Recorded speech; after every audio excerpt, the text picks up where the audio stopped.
Man, whole time I heard about this challenge and I was gonna jump on it, but Beans, man, this classic Beans die. You know what I mean? So I was like, I ain't gonna even fuck up a classic, but you know what? I need to talk on this motherfucker. So let me just talk on this motherfucker. Listen, I'm from a city where it's cold and them guns blast. Where these youngest shoot pistols with no ski mask. Ain't no leaders here.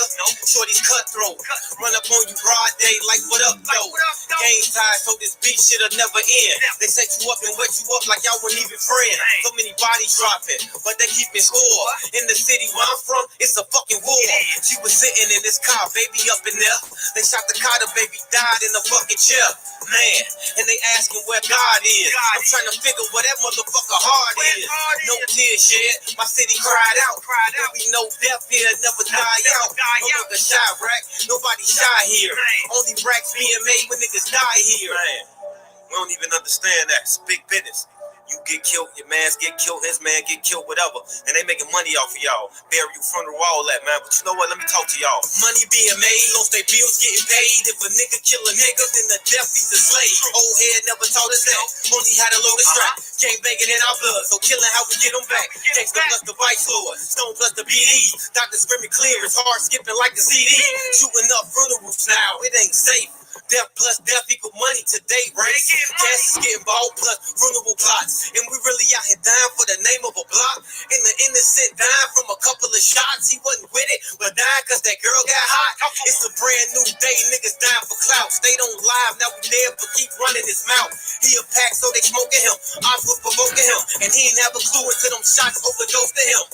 Now tell me what I'm spitting ain't real. For everybody killed, somebody had to pay a bill. Now tell me what I'm spitting ain't real. For everybody killed, somebody had to pay a bill.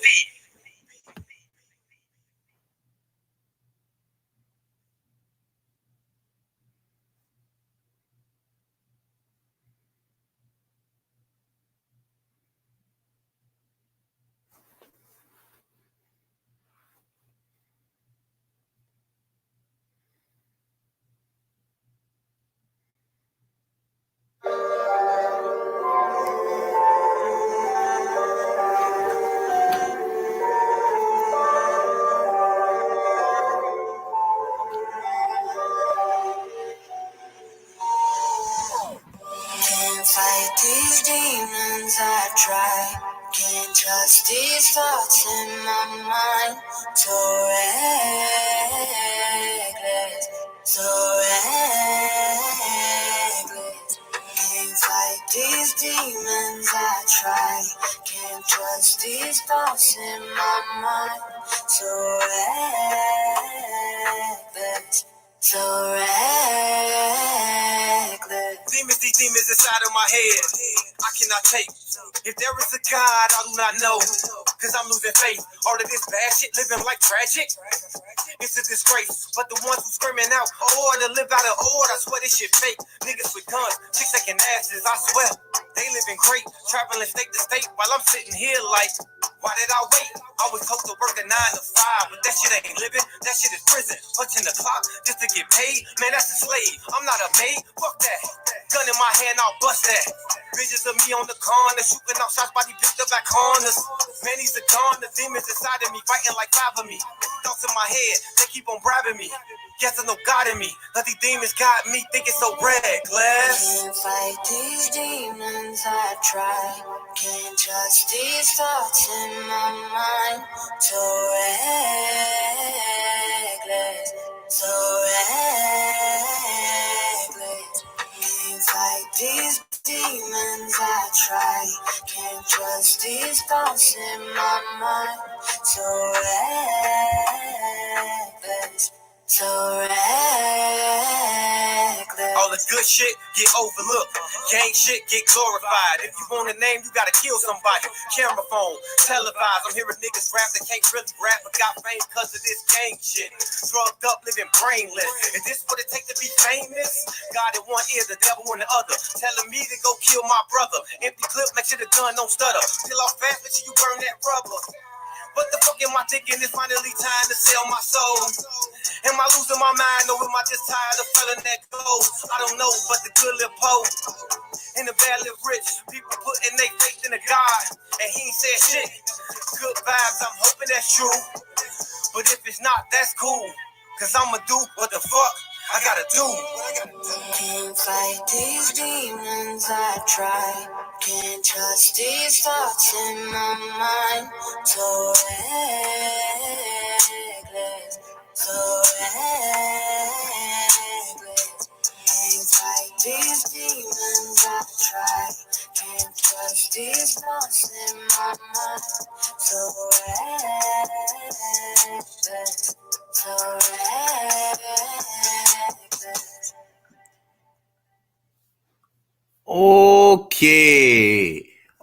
Okay. Peace, family. How y'all doing? Brother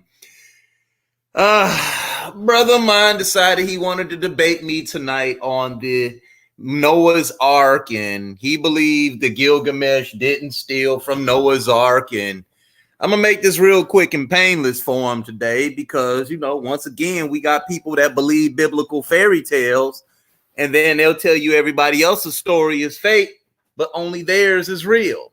You understand what I'm saying?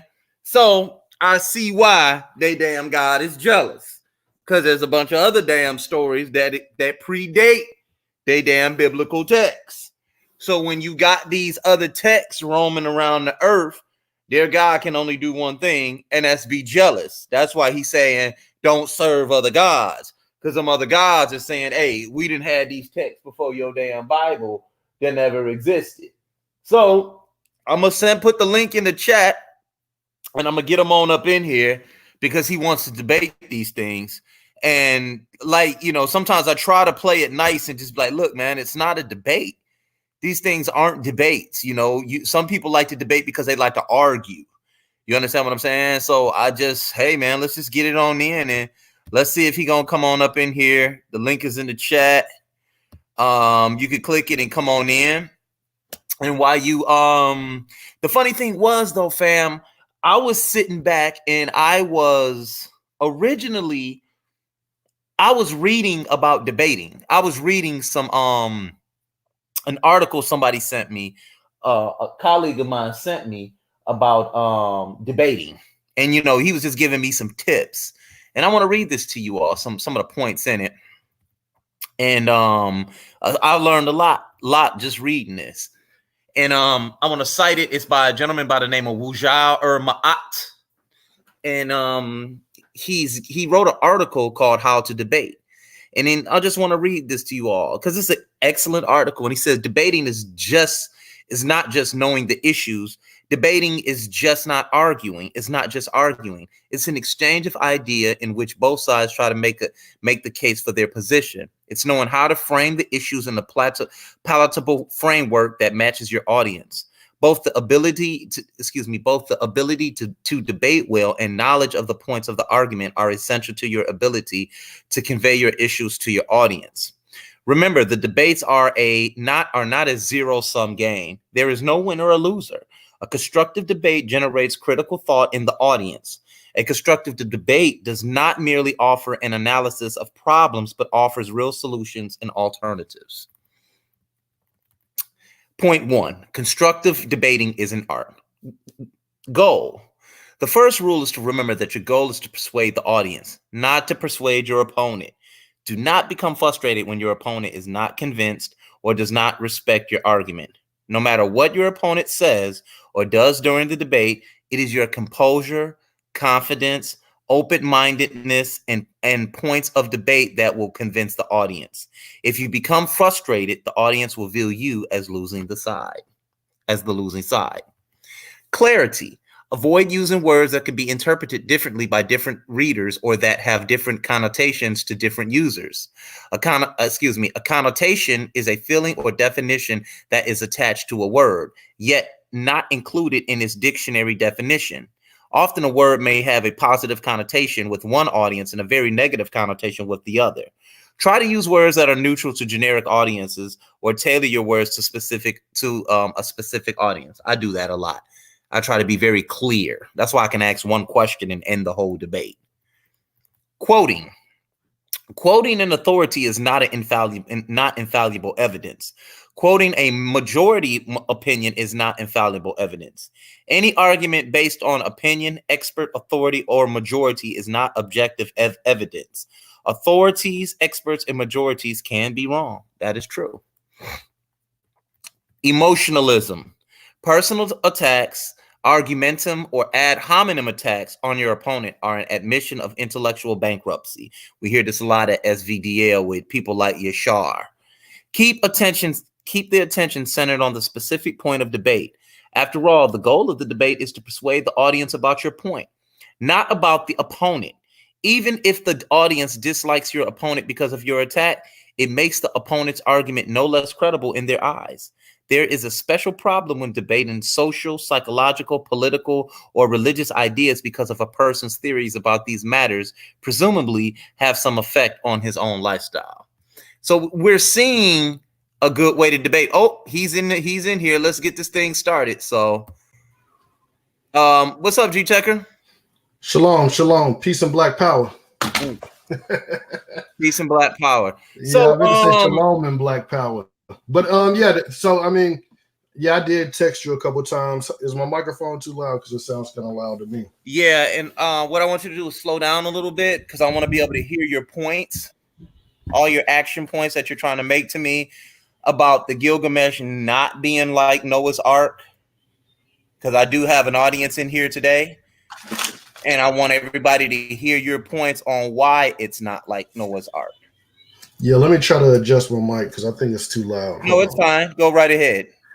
Oh, okay. So I guess my point of contention is when you say that or not only you, but just people in general, when they say that the flood story is plagiarized from Gilgamesh, I mean, you have to pretty much prove that you can't just say it's plagiarized because there's a flood story and the guy rode a boat. I mean, floated on a boat. And then, at the end, he sacrificed for everlasting life. You know what I mean? As far as plagiarism goes, you got to be able to prove plagiarism.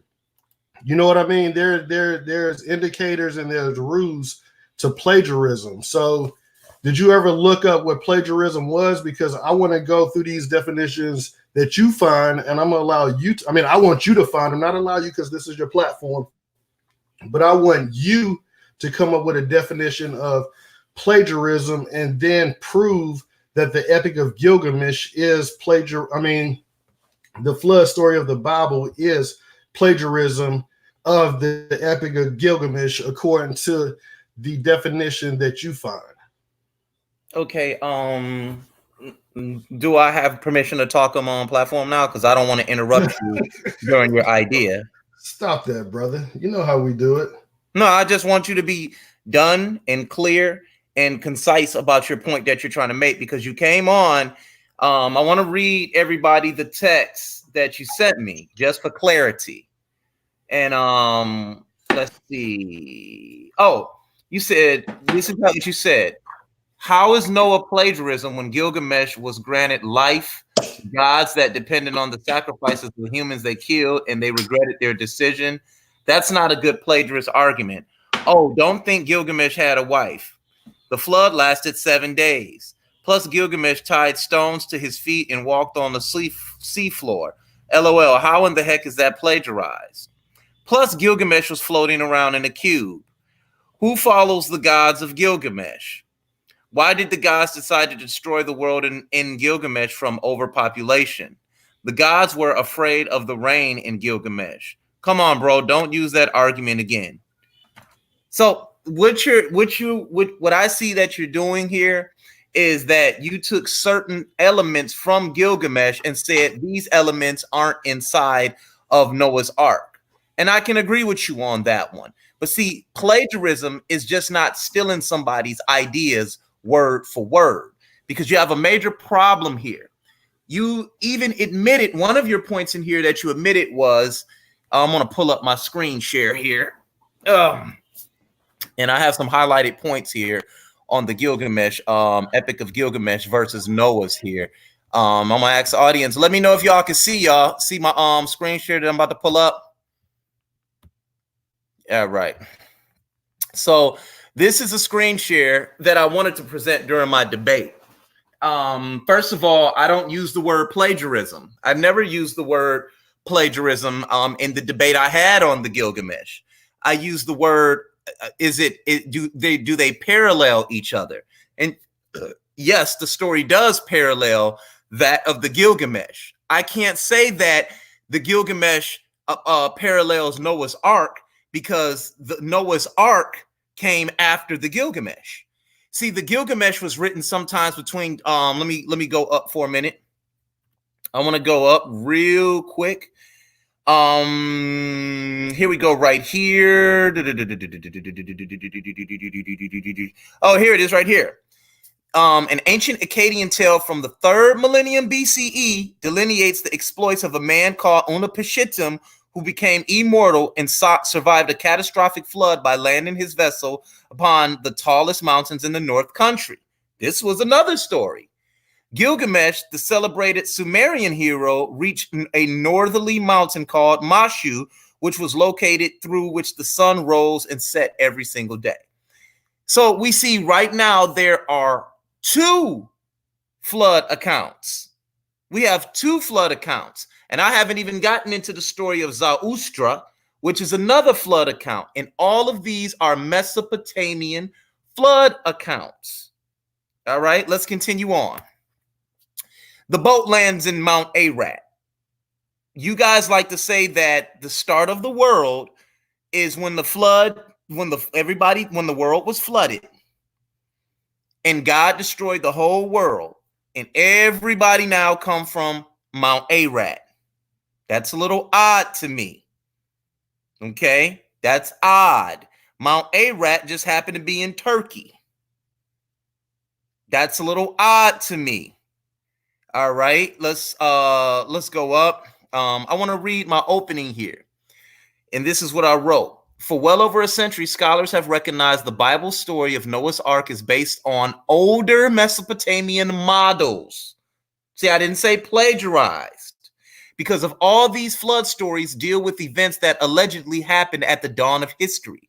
They give the impression that the myths themselves must come from very primitive origins. But the myth of the global flood that destroys all life begins to appear in the Old Babylonian period, which is the 20th to 16th centuries BCE. The reasons for this emergence of typical Mesopotamian flood myths may have been bound up with the specific circumstances of the end of the 3rd dynasty of Ur around 204 BCE and the restoration of the order by the 1st dynasty of Isin. Now watch this. There are 9 known versions of the Mesopotamian flood story, each more or less adapted from an earlier version. So here it is. In these Mesopotamian accounts, they're admitting it. They're just building upon myth, building upon myth. The Noah's story is no different. Let's continue. This is known, there are 9 known versions of the Mesopotamian flood story, each more or less adapted from an earlier version. In the oldest version, inscribed in the Sumerian city of Nippur, 1600 BCE, the hero was King Zarathustra. This is known as the Sumerian flood story and probably derives from an earlier version. The Zarathustra version tells us how he builds a boat, rescues life when the gods decide to destroy it. The remains, the basic plot for several subsequent flood stories and heroes, including Noah. Zarathustra's Sumerian name means he of long life. In Babylonian versions, his name is Archetypes. That's another one, but the meaning is the same. In the Archetypes version, the flood is a river flood. The version closest to the biblical story of Noah, as well as its most likely source, is that of Utnapishtim in the Epic of Gilgamesh. The most complete text of Utnapishtim's story is a clay tablet dating from the 7th century BCE.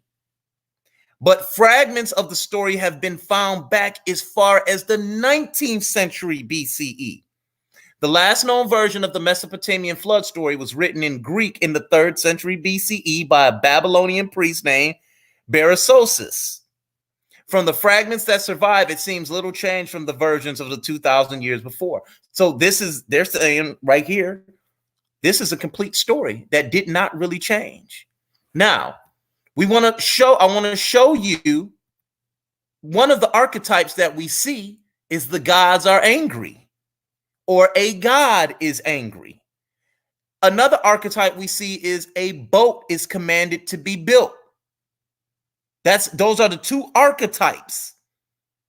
You know what archetype mean? That mean how the story is built. It's built upon these three archetypes. The god get angry, the god choose a man, the god tells the man to build a boat, the god tells the man to send a flood. Everything else after that is just added or impinged upon.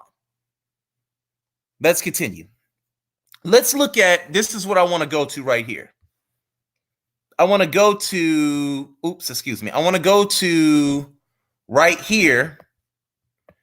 And let me know when you're ready to talk, because if you're ready to talk, I can stop and present it when you're done talking. Yeah, so basically, sorry. Well, I mean, pretty much Gilgamesh or Zoroaster, however you want to say either one of them. Those are two different flood everlasting or eternal life. Mm-hmm. Okay, so which one was seeking everlasting life? Both of them. Was Noah seeking everlasting life? No, he was not. He was told. Okay, he was told to build a boat, but in the context of everlasting life, we could see that it just means survival. Okay, so if it means survival, why is Gilgamesh walking on the sea floor with stones tied to his feet, looking for a flower that is supposed to grant him everlasting life? You know what? I don't know. I have studied the myth, but I have to learn all the symbols of that myth. And I really haven't studied the myth to the point where I'm trying to understand why a man is underneath the water walking, looking for a flower of life. That's something I can't. Hold on. You asked a question. Are you going to give me a chance to elaborate on it? Oh, go ahead. Okay. I can't really explain that.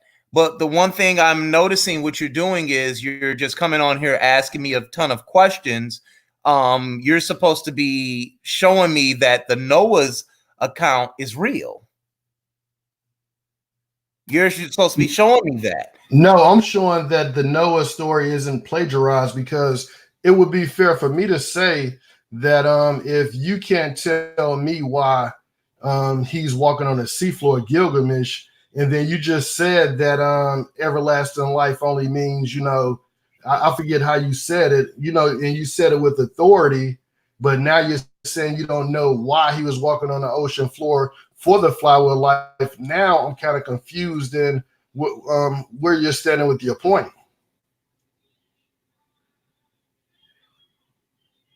See. That's it? Yeah. Okay. So what we're going to do next is this is what we call a Texas sharpshooter. You're trying to say because Gilgamesh was walking on the ocean floor, that proves your story has not been plagiarized. But let's look at this. I want everybody in the audience to hear something here. And I'm going to ask one key question because I want to be very clear. When was the story of Noah written? Okay, it was written after both of those stories. No, I need a date. That's what I mean, I'm not gonna give a date. Some people would say that it was some people would say that it was written around 900 BC, but they say that it had taken place around 300 BCE.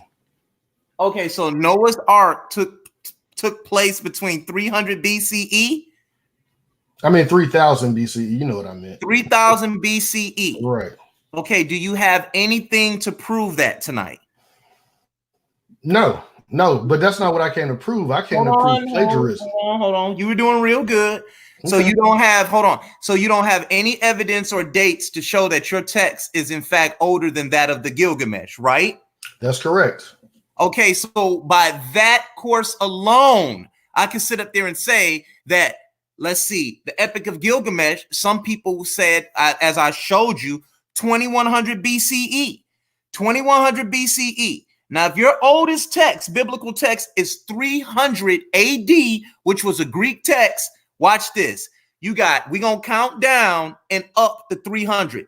You got 21, 19, 18, 17, 16, 15, 14, 13, 12, 11, 10, 9, 8, 7, 6, 5, 4, 3, 2, 1. We are now in the first century. That's 2,000 years without any original writings of the Noah's Ark. Let's keep going. You got 100 AD, 200 AD, 300 AD. So you guys don't get your first biblical text of Noah's Ark until 300 AD. That's 2,300 years without any original writings. And then you think that I have to sit back and prove that Gilgamesh did not plagiarize, Noah's Ark is not plagiarized from the Gilgamesh?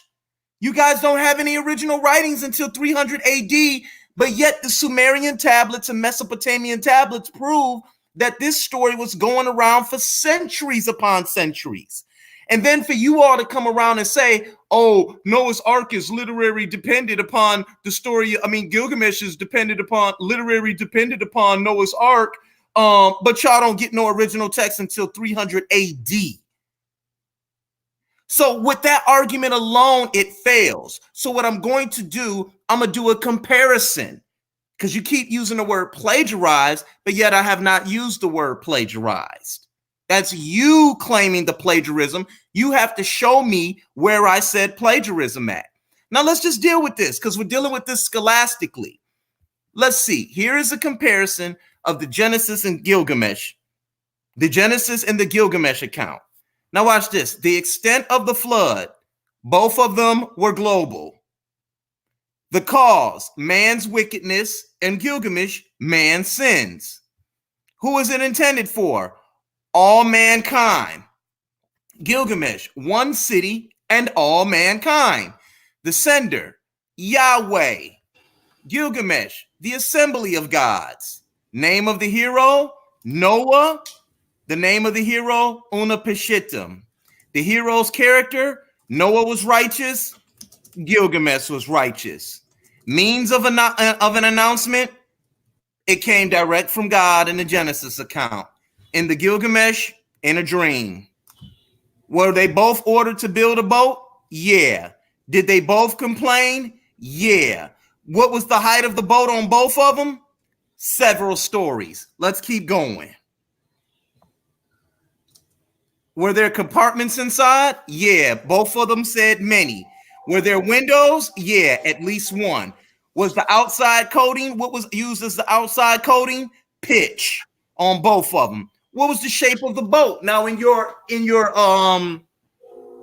text message, you sent me saying, well, Unapishtim's was square. Well, so was y'all's. It was just a little bit oblong, which would make it a rectangle. Let's continue. Human passengers, family members only. What did he have on his? Family and few others. What did they have? Did they have any other passengers? All species of animals. Did Unapishtim have all species of animals? Yeah. The duration, means of the flood, groundwater and heavy rain. Unapishtim's, heavy rain. Duration of flood, y'all's lasted 40 days and 40 nights, I think it said, plus nights plus. Ours only, Unapishtim's only lasted 6 days and nights. Testifying the land. They both release birds, types of birds. Y'all, you sent a raven and 3 doves. He sent a dove, a swallow, and a raven. Ark landing spot, Mount Ararat. Gilgamesh, Mount Nasir. Sacrifice after the flood? Yeah. Were they blessed after the flood? Yeah. Noah was blessed through his what? Descendants. Unapishtim was being blessed by what? The gods for eternal life. So here it is. The archetypes are right here. At this point, I can say that if I wanted to, ideas are being plagiarized. Or I could sit up there and say, well, wait a minute. You mean to tell me that Yahweh ain't got no better ideas than to come up with ideas that already pre-existed? So the next thing you would try and do is tell me, oh, that's because there was a real flood, and the our flood was the real flood, and that's why they got the story of Gilgamesh. That's all you got left to say after this, beloved. There's no way around these archetypes. You can't say that your God has original ideas when the gods of Marduk, Kamash, Shamash, and the assembly of gods have already been telling these stories.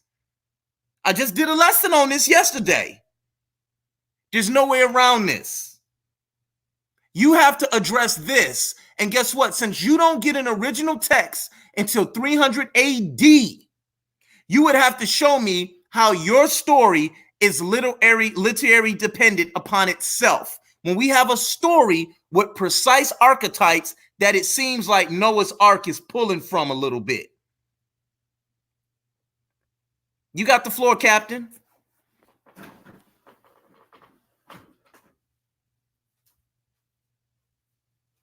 Okay, so pretty much, all of this, everything that you just named right now, dealing with the boat, being a couple stories, that's only common sense. You know what I mean? That's common sense if you got so many animals on a boat. I mean, what are you going to have? A boat that's 800 miles long. I mean, that wouldn't even make sense. So, I mean, we could go ahead and scratch that off because that really doesn't make sense. And we're going to talk about windows and a door. I mean, put it like this. Gilgamesh actually exited the boat. Noah was sealed in the boat. Gilgamesh, his gods were scared after they ignited the flood. They ran for cover. They were cowards after they released this flood. And then they were dumb and stupid because they killed the people that was giving them sacrifices that they depended on to eat. That is so ridiculous. How is Noah a hero? He was a servant. When is a servant a hero? He basically did what was told of him, and he survived it. He wasn't in search for everlasting life. I mean, these things are very important points of the story that you don't have bullet pointed right here. You're talking about a pitch. Okay, cool. I mean, if you don't have a pitch on a boat, then you're going to just have water accumulating on the top of the boat, then it's going to sink. I mean, so that really doesn't make sense. I mean, Noah, Gilgamesh had an assembly of gods. Nobody at all worships any of the gods of Gilgamesh.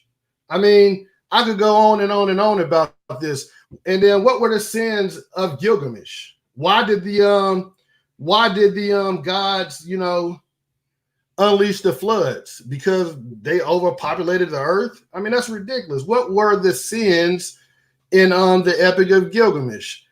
And then you got to prove that the message is the same. You know what I mean? You're comparing narratives, but you're saying you're not using plagiarism.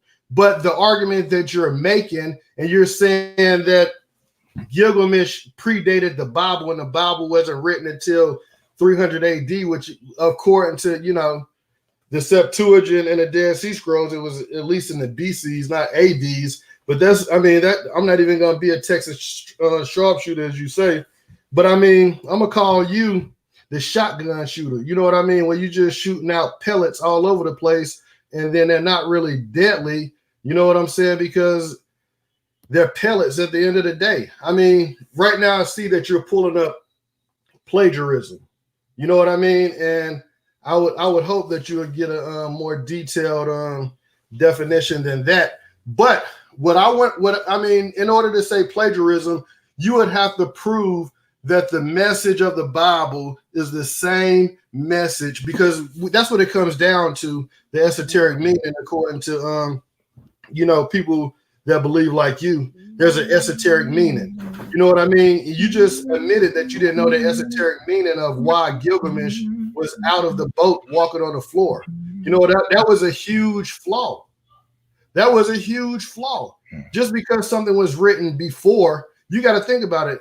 Abraham, he came from pretty much from the same areas, so you can say that it's plagiarized. How can you plagiarize something that ain't even the same? You can't do that. And it's being dishonest, that's scholarly dishonest. And the point, I mean, you just brought out some common sense points in your comparisons, and you didn't deal with the gods, and you know why you said Gilgamesh was righteous. What is the definition of righteousness in the Epic of Gilgamesh? What is that righteousness? Because he listened to the gods about building a boat. What other righteous life did he live that pretty much? I mean, Noah was a righteous preacher. Was Gilgamesh a righteous preacher? I mean, there's a lot you got to deal with, and I'm just waiting to hear how you're going to parallel the stories, because right now the only thing that you're paralleling pretty much is a boat and a sacrifice at the end, and pretty much, you know, the go ahead to build a boat to stream from the flood. But once all of that stuff happens, everything in between is totally different. And I concede at that point. All right, family. I really don't know what to say at this point. One of the things that we're seeing here, I don't think the gentleman is really being clear in his own point on what he's trying to describe here. He said, you showed me pitch on a boat so it doesn't sink. So what he tried to do is lessen my argument by not addressing the argument and attacking my argument by sending ad hominem innuendos at my argument. Now, here's everything I addressed. Man's wickedness, all mankind, getting on a boat. Let's go to the other story and draw some parallels in the story. Here it is right here. This is the Epic of Archetypes. Revolt of the lower gods, negotiations with the great gods, proposal to create humans to relive the lower gods from their labor, creation of man, man's noisy behavior, new complaints from the gods, the supreme god Enlil, decision to extinguish mankind by a great flood. So what you're seeing here, what I presented here was what? This was a bullet statement of how their creation story happened. It's nothing but cosmology. It's not real. It's myth. Let's continue on. The supreme god Enlil's decision to extinguish mankind by a great flood. Archetypes is warned in a dream. Enki explains the dream to Archetypes. Construction of the ark, boarding of the ark, departure, the great flood. The gods are hungry because there are no farmers left to bring sacrifices and decide to spare Archetypes, even though he is a rebel. Archetypes prepares of sacrifice for the gods. So I'm just going to just sit up there and say is you're not addressing everything. What you're doing is you're trying to make blanket statements, but you're not addressing your own text and how it is you guys don't have an original text that predate 2100 BCE where you can say our story was first. Based on your lack of evidence, you can't present your argument in the court of law and say our story was the one true story. Now you can use innuendo or you can use arguendo to try and prove your point, but you're not proving your point today by just addressing or ignoring the other points of these other flood accounts, G-Checker. You can't do that. And what you're doing is you're being unfair and you're being biased. And yeah, I got a shotgun and I put it right at your chest and I pulled the trigger because you all out of air right now. It's blood all over the floor. Nothing you can do about this. And you don't want to address it. Here's the problem, family. And this is the thing. Y'all want to know why the Israelites defend Noah's Ark? As ridiculous as it sounds, is because they know that from this point of the story, Yahweh blessed so-called Shem and cursed Ham. And they don't want to be Ham, they want to be Shem. When Noah want nothing but a damn drunk. And he sat up there and said, cursed be Ham, but blessed be Shem. And Ham shall go into slavery to Shem and Japheth. See, they don't want to be Ham. They only want to be Shem. And this is where their story kicks off. When you debunk Noah's Ark, you debunk the Israelites. Because this is where the whole thing starts. Well, no damn flood. He don't have a date for an original text. He don't have a date for the flood. We can't find one. It's scientifically impossible for all them animals to be on a damn boat. We need to know what happened we need to know how a goddamn Japanese tiger got on the boat. We need to know how all them other animals that live across the water got on that boat. What did God do? Zap them over there? See, they don't want to address these things. Let me tell you something. The Gilgamesh epic sound about as ridiculous as the Archetypes epic. The Archetypes epic sound about as ridiculous as the Zoroaster epic. All of this ain't nothing but a bunch of stories. They're mythologies. These people's form of television. They were primitive. It's not real. Wake up. You guys defend these texts like your own child. Tell Yahweh to come on this damn panel tonight and shut me the hell on up. He can't do it. Ain't no power in his name. And there ain't no power in Jesus' name. This is a book. A book. A fucking book. Excuse me. It's just a book. You don't have any proof of Noah's Ark. So you mean to tell me you believe in the Noah's Ark story? They say the boat landed in Mount Ararat, but they can't find it nowhere. Let's deal with Mount Ararat right quick. Let's go ahead and deal with Mount Ararat. Because I know you ain't Turkish. I know you ain't Turkish. Let's deal with Mount Ararat right quick. Just shopping. I'm not buying anything. All right, hold on. Excuse me. Let me finish dealing with this right quick. Now here it is. We're gonna deal with Mount Ararat. Now listen to the tale, people, about what they say about Mount Ararat. In ancient times, successive Mesopotamian peoples regarded the mountains as sacred. So the first thing they talk about is Mesopotamian peoples when dealing with this mountain. Let's continue. But they were also wary of the fierce local inhabitants. The Sumerians, Akkadians, and Assyrians each believed that Mount Ararat was not only the home of their gods, but also the source of their civilizations. Who came out of Mount Ararat, family? Ham, Shem, and Japheth. Let's continue on. As the waters, but also the source of their civilizations as the waters of the Tigris and the Euphrates flowed downwards from the mountain to fertilize the lands adjacent to their cities and settlements. Assyrian texts in particular praise the holiness and majesty of the mountains, describing them as a place where heavenly birds cannot reach. So why is it that the Assyrians praise Mount Ararat and they're Semites? Why is that? Why is that?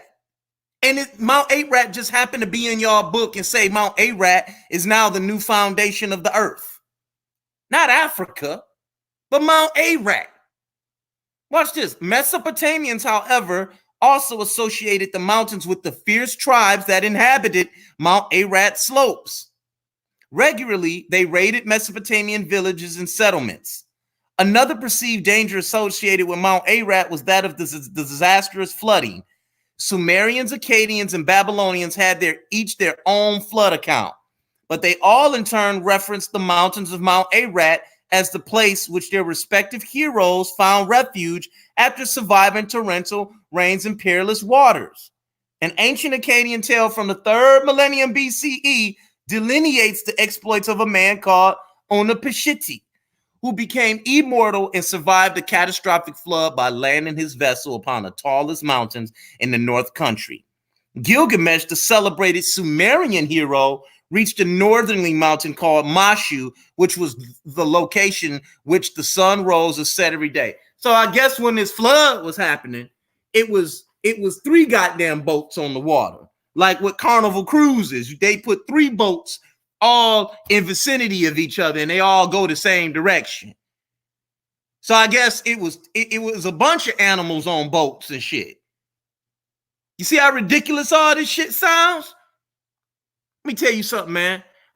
I got a boy named Q, and he used to always tell me, Chris, this shit is primitive. I used to get mad every time he said that because I used to be fighting for these texts. But then I began to realize they're just myths because I began to research them. And I said, damn, everybody got a flood myth. Everybody got a son of God. Everybody got a Moses. Why is that? Explain that shit.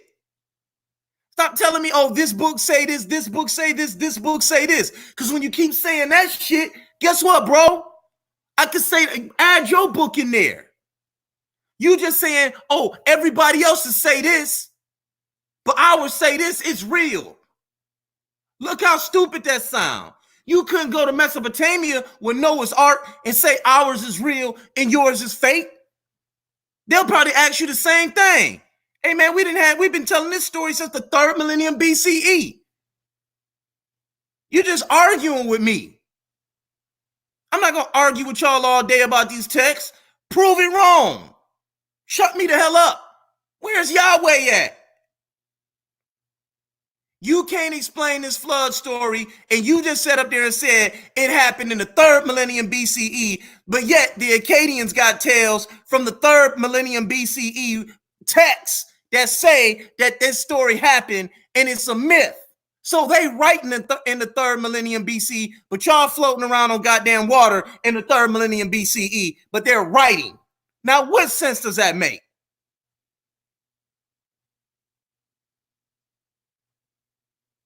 Explain that to me. Okay. You keep on taking shots at the story.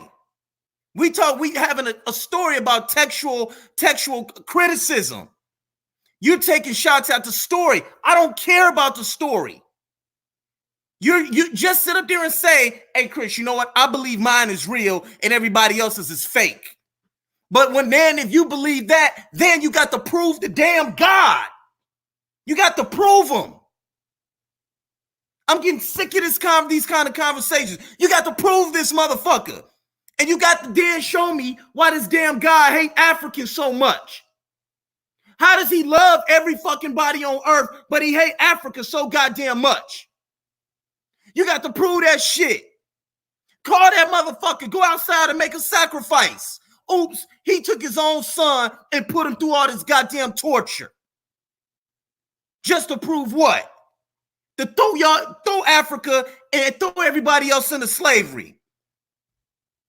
Make some sense of this shit tonight. It don't make no sense. It's mythology. And I have a right to get upset tonight. You taking pot shots at a story narrative. You don't even know what archetype means. It's the same archetypes. Make some sense of this, please. What year was the flood? Because they're writing in the 3rd millennium. They're writing these things down. It's only black people that believe this shit is real.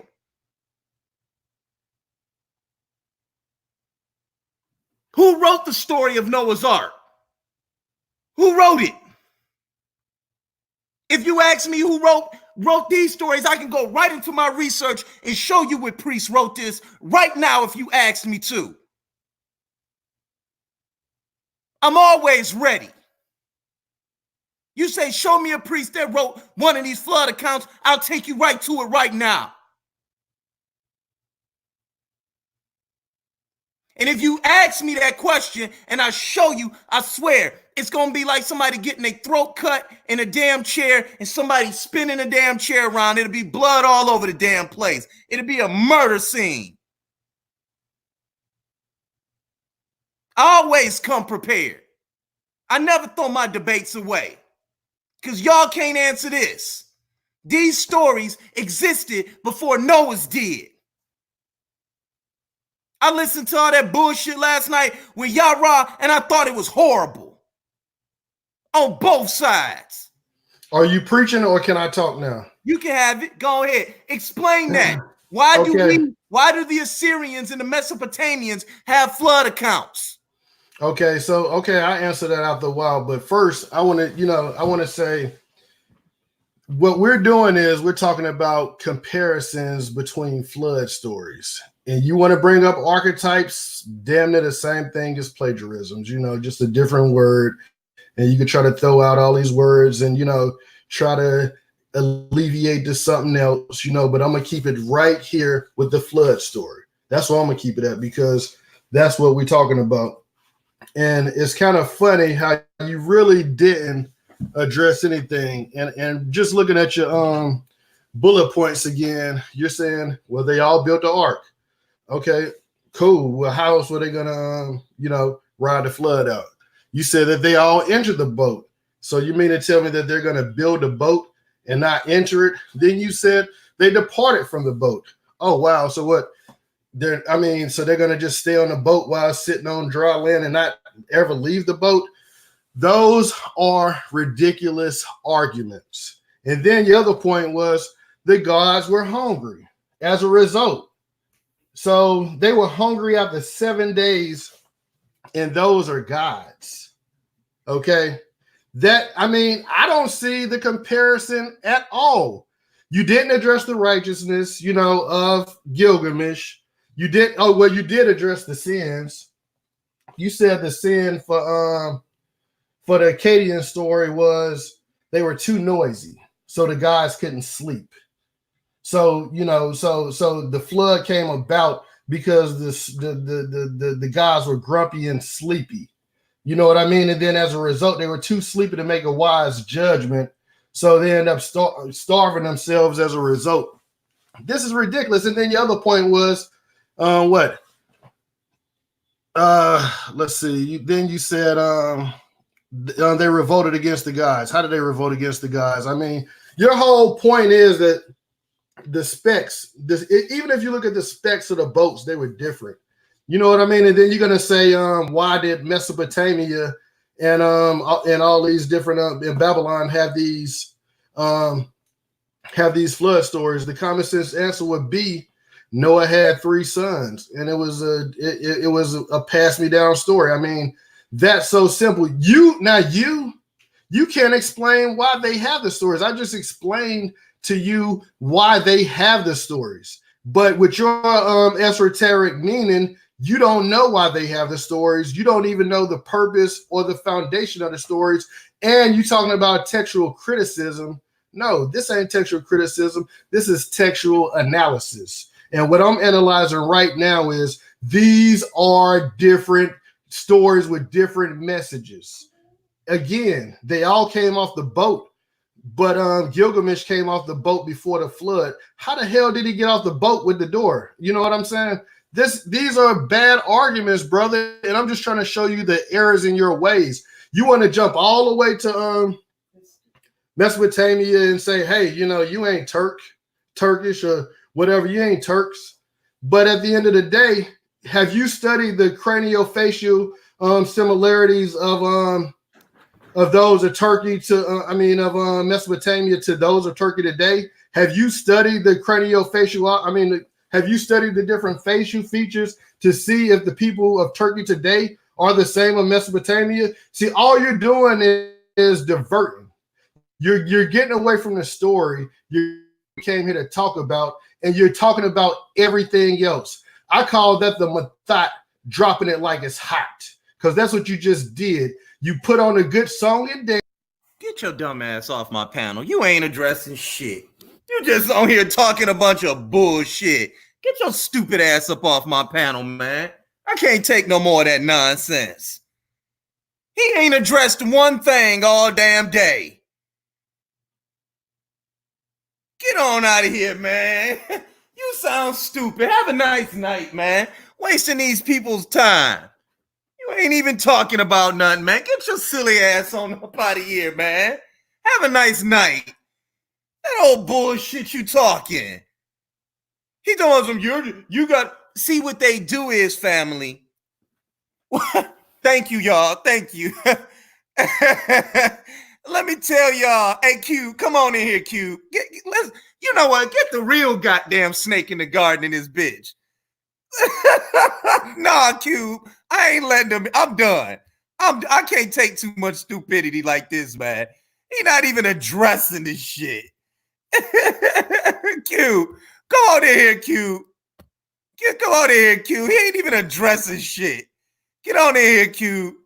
That shit was hilarious. Get your dumb ass on out of here.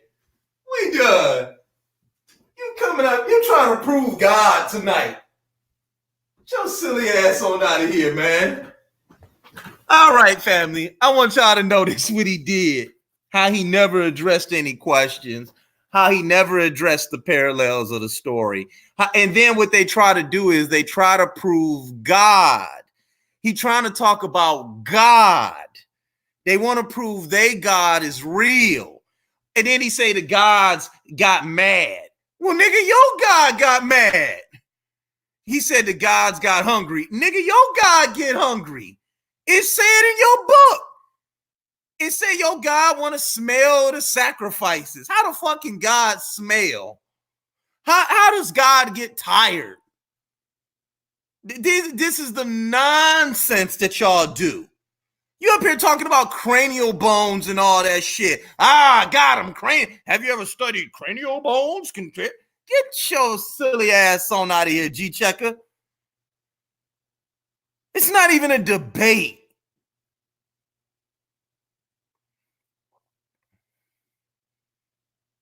Show me this kingdom, Israelite kingdom y'all had. Shit don't exist. Y'all are Canaanites. That's all they was. Where you at, Q? That's all y'all were Canaanites. Y'all worshipped El. Then y'all started worshiping Yahweh. Then y'all got enslaved. Then you was in Egypt writing all these stories down. Let the real damn snake up in this room. What up, Q? Unmute yourself. Yeah, man. What's going on with it, man? I was listening to a little bit. You know me, man. Like, you remember how I used to sound like that? Didn't I used to sound like that? Yeah, you was that nigga. you was him. You know what I'm saying? You was him, and like, and me personally, that's why I have a lot more patience, is because when these niggas talk this dumbass shit, and we're in the midst of jostling or mind wrestling or whatever people like to call it or label it, I let them do that, because then I just make a video and put you on the Summer Jam screen to show you how stupid you fucking sound and look. So that's why I was like, nah, let the nigga keep talking. Go ahead, handle your business. Because see, the difference is with you you'll do a live video. Yeah, I'm smoking a cigarette. I'm about to ass shot on this nigga G-Checker right quick. Let me ass this cigarette out of this nigga. Nah, but with Chris, you know what I'm saying? He battling niggas live. Me, I listen to a nigga what he's saying live and whatever. Okay, yeah. But I have more patience because I like to listen to the dumb shit. Like, that's the shit that I revel. Like, I revel in that dumb shit. Like, I want the nigga to speak as much dumb shit as he can. So when I chop up that video, and I don't just chop up niggas' words and make them say like fuck, shit, shit. No. I don't chop it up like that. I make it to where niggas say their whole sentence and it be some dumbass shit and it contradicts. You did anonymous that day. Right. And the shit contradicts what they said previously. That's how I chop up videos. So that's why I let these niggas talk and fucking ramble. I let them talk and ramble. Because it's, like I said, we all have our different styles.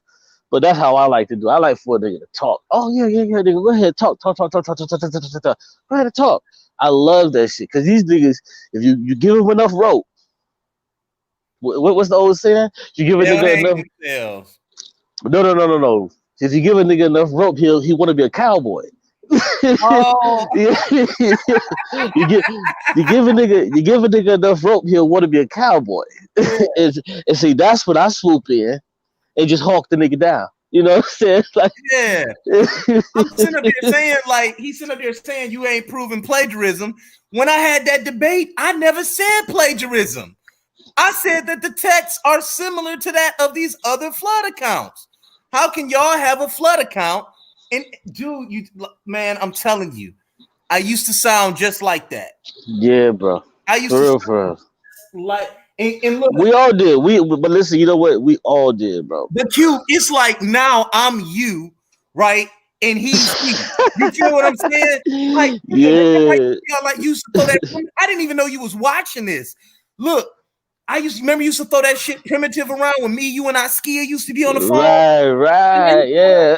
You mad, like, shut the fuck up, nigga. That ain't what that shit mean. I get mad and hang up. This shit primitive. It is, dog. Because these people, their thought process was so fucking primitive. Like just listen, like real quick. If you look at like the Bible with the story of Jacob, you know what I'm saying, when he during the time when he was getting his wives, right? Mm-hmm. If you look at the time to where how he supposedly was making all of these extra cows or whatever the fuck it was, however the fuck the story goes. Looking at a stick and shit, yeah. Yeah, the motherfucker had cows look at a stick and it changed their fucking spots. And Like y'all that's believe that shit. like that's so fucking stupid. Like the motherfucker put a stick out and it changed the spots on the fucking cows. Yeah. That's stupid. Like on the lambs or whatever the fuck it was. Like this shit is stupid, man. And these niggas don't get it. They just don't get it. And So you that's heard him say, like, that's a fair argument. He asked me, you can't even explain the man with stones on his feet walking at the bottom of the water. No, the fuck I can't. It sounds stupid. yeah, because it's not rational. It's really not It's rational. not fucking rational. I don't live in that time. There's no priest. Those priesthoods don't exist. We are now, the earth has gone towards Christianity now. You know what I'm saying? G-Checker, I love you, man, but you ain't exposed nothing. You exposed how stupid you sound. Nah, I don't love that nigga. So yeah, like, come that's on, you. man. Stop this, man. It's like, yo. And That when y'all, nigga's silly. man, dog, it's like, when I swear, when you read this book, your brain go on short circuit mode. It's like you see the concepts, like you see the anachronisms, like Moses talking about the land of the Palestine. Nigga, Palestine, how would he know anything about Palestine? It didn't start called that shit. The Greeks are the ones that started calling it that shit. And see, you know what? I'm getting together some notes because I'm about to get with Team Heretic, and I wanted to do a live stream to talk about rational thought. And I was thinking about this shit last night, and I just wrote down a few things because we really have to get into what rational thought is. And just like, and I was just sitting back thinking, whatever, pondering, and just writing down a few things. And this is what I wrote. Like, okay, but the main thing, like Christians or Israelites or whatever the fuck denomination of the people that believe in the God, they'll say, well, we all have beliefs. We all have beliefs. But if you acquiesce to that immature caveat, you'll say, okay, yeah, we all have beliefs.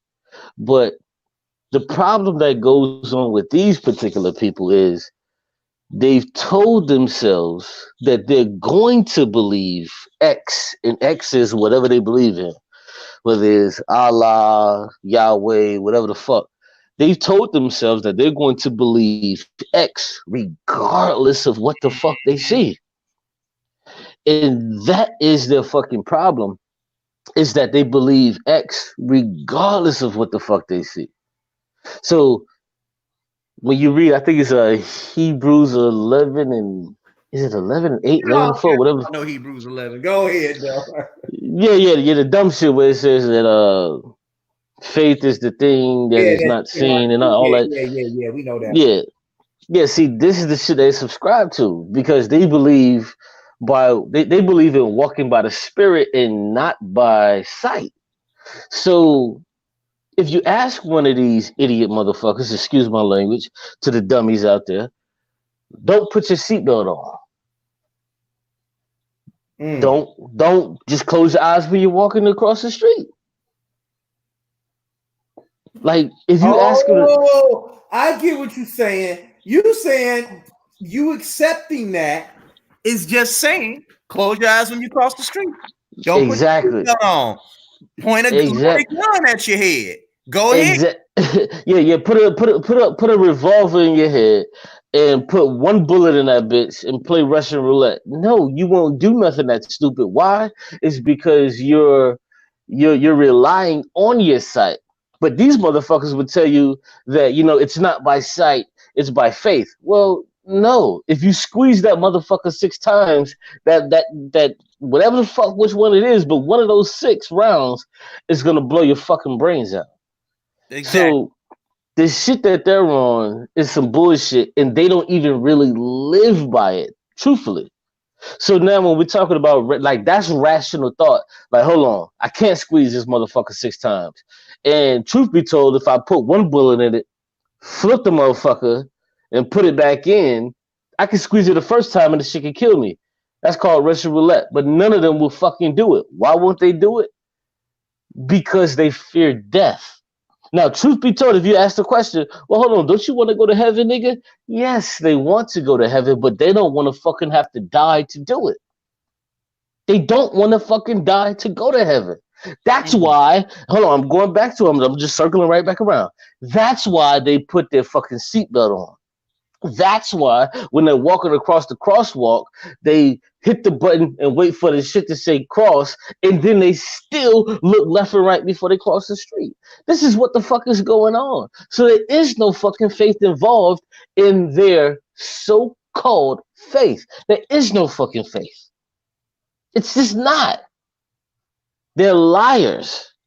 So what they do is they turn on, and I'm getting back to originally what I was talking about with rational thought.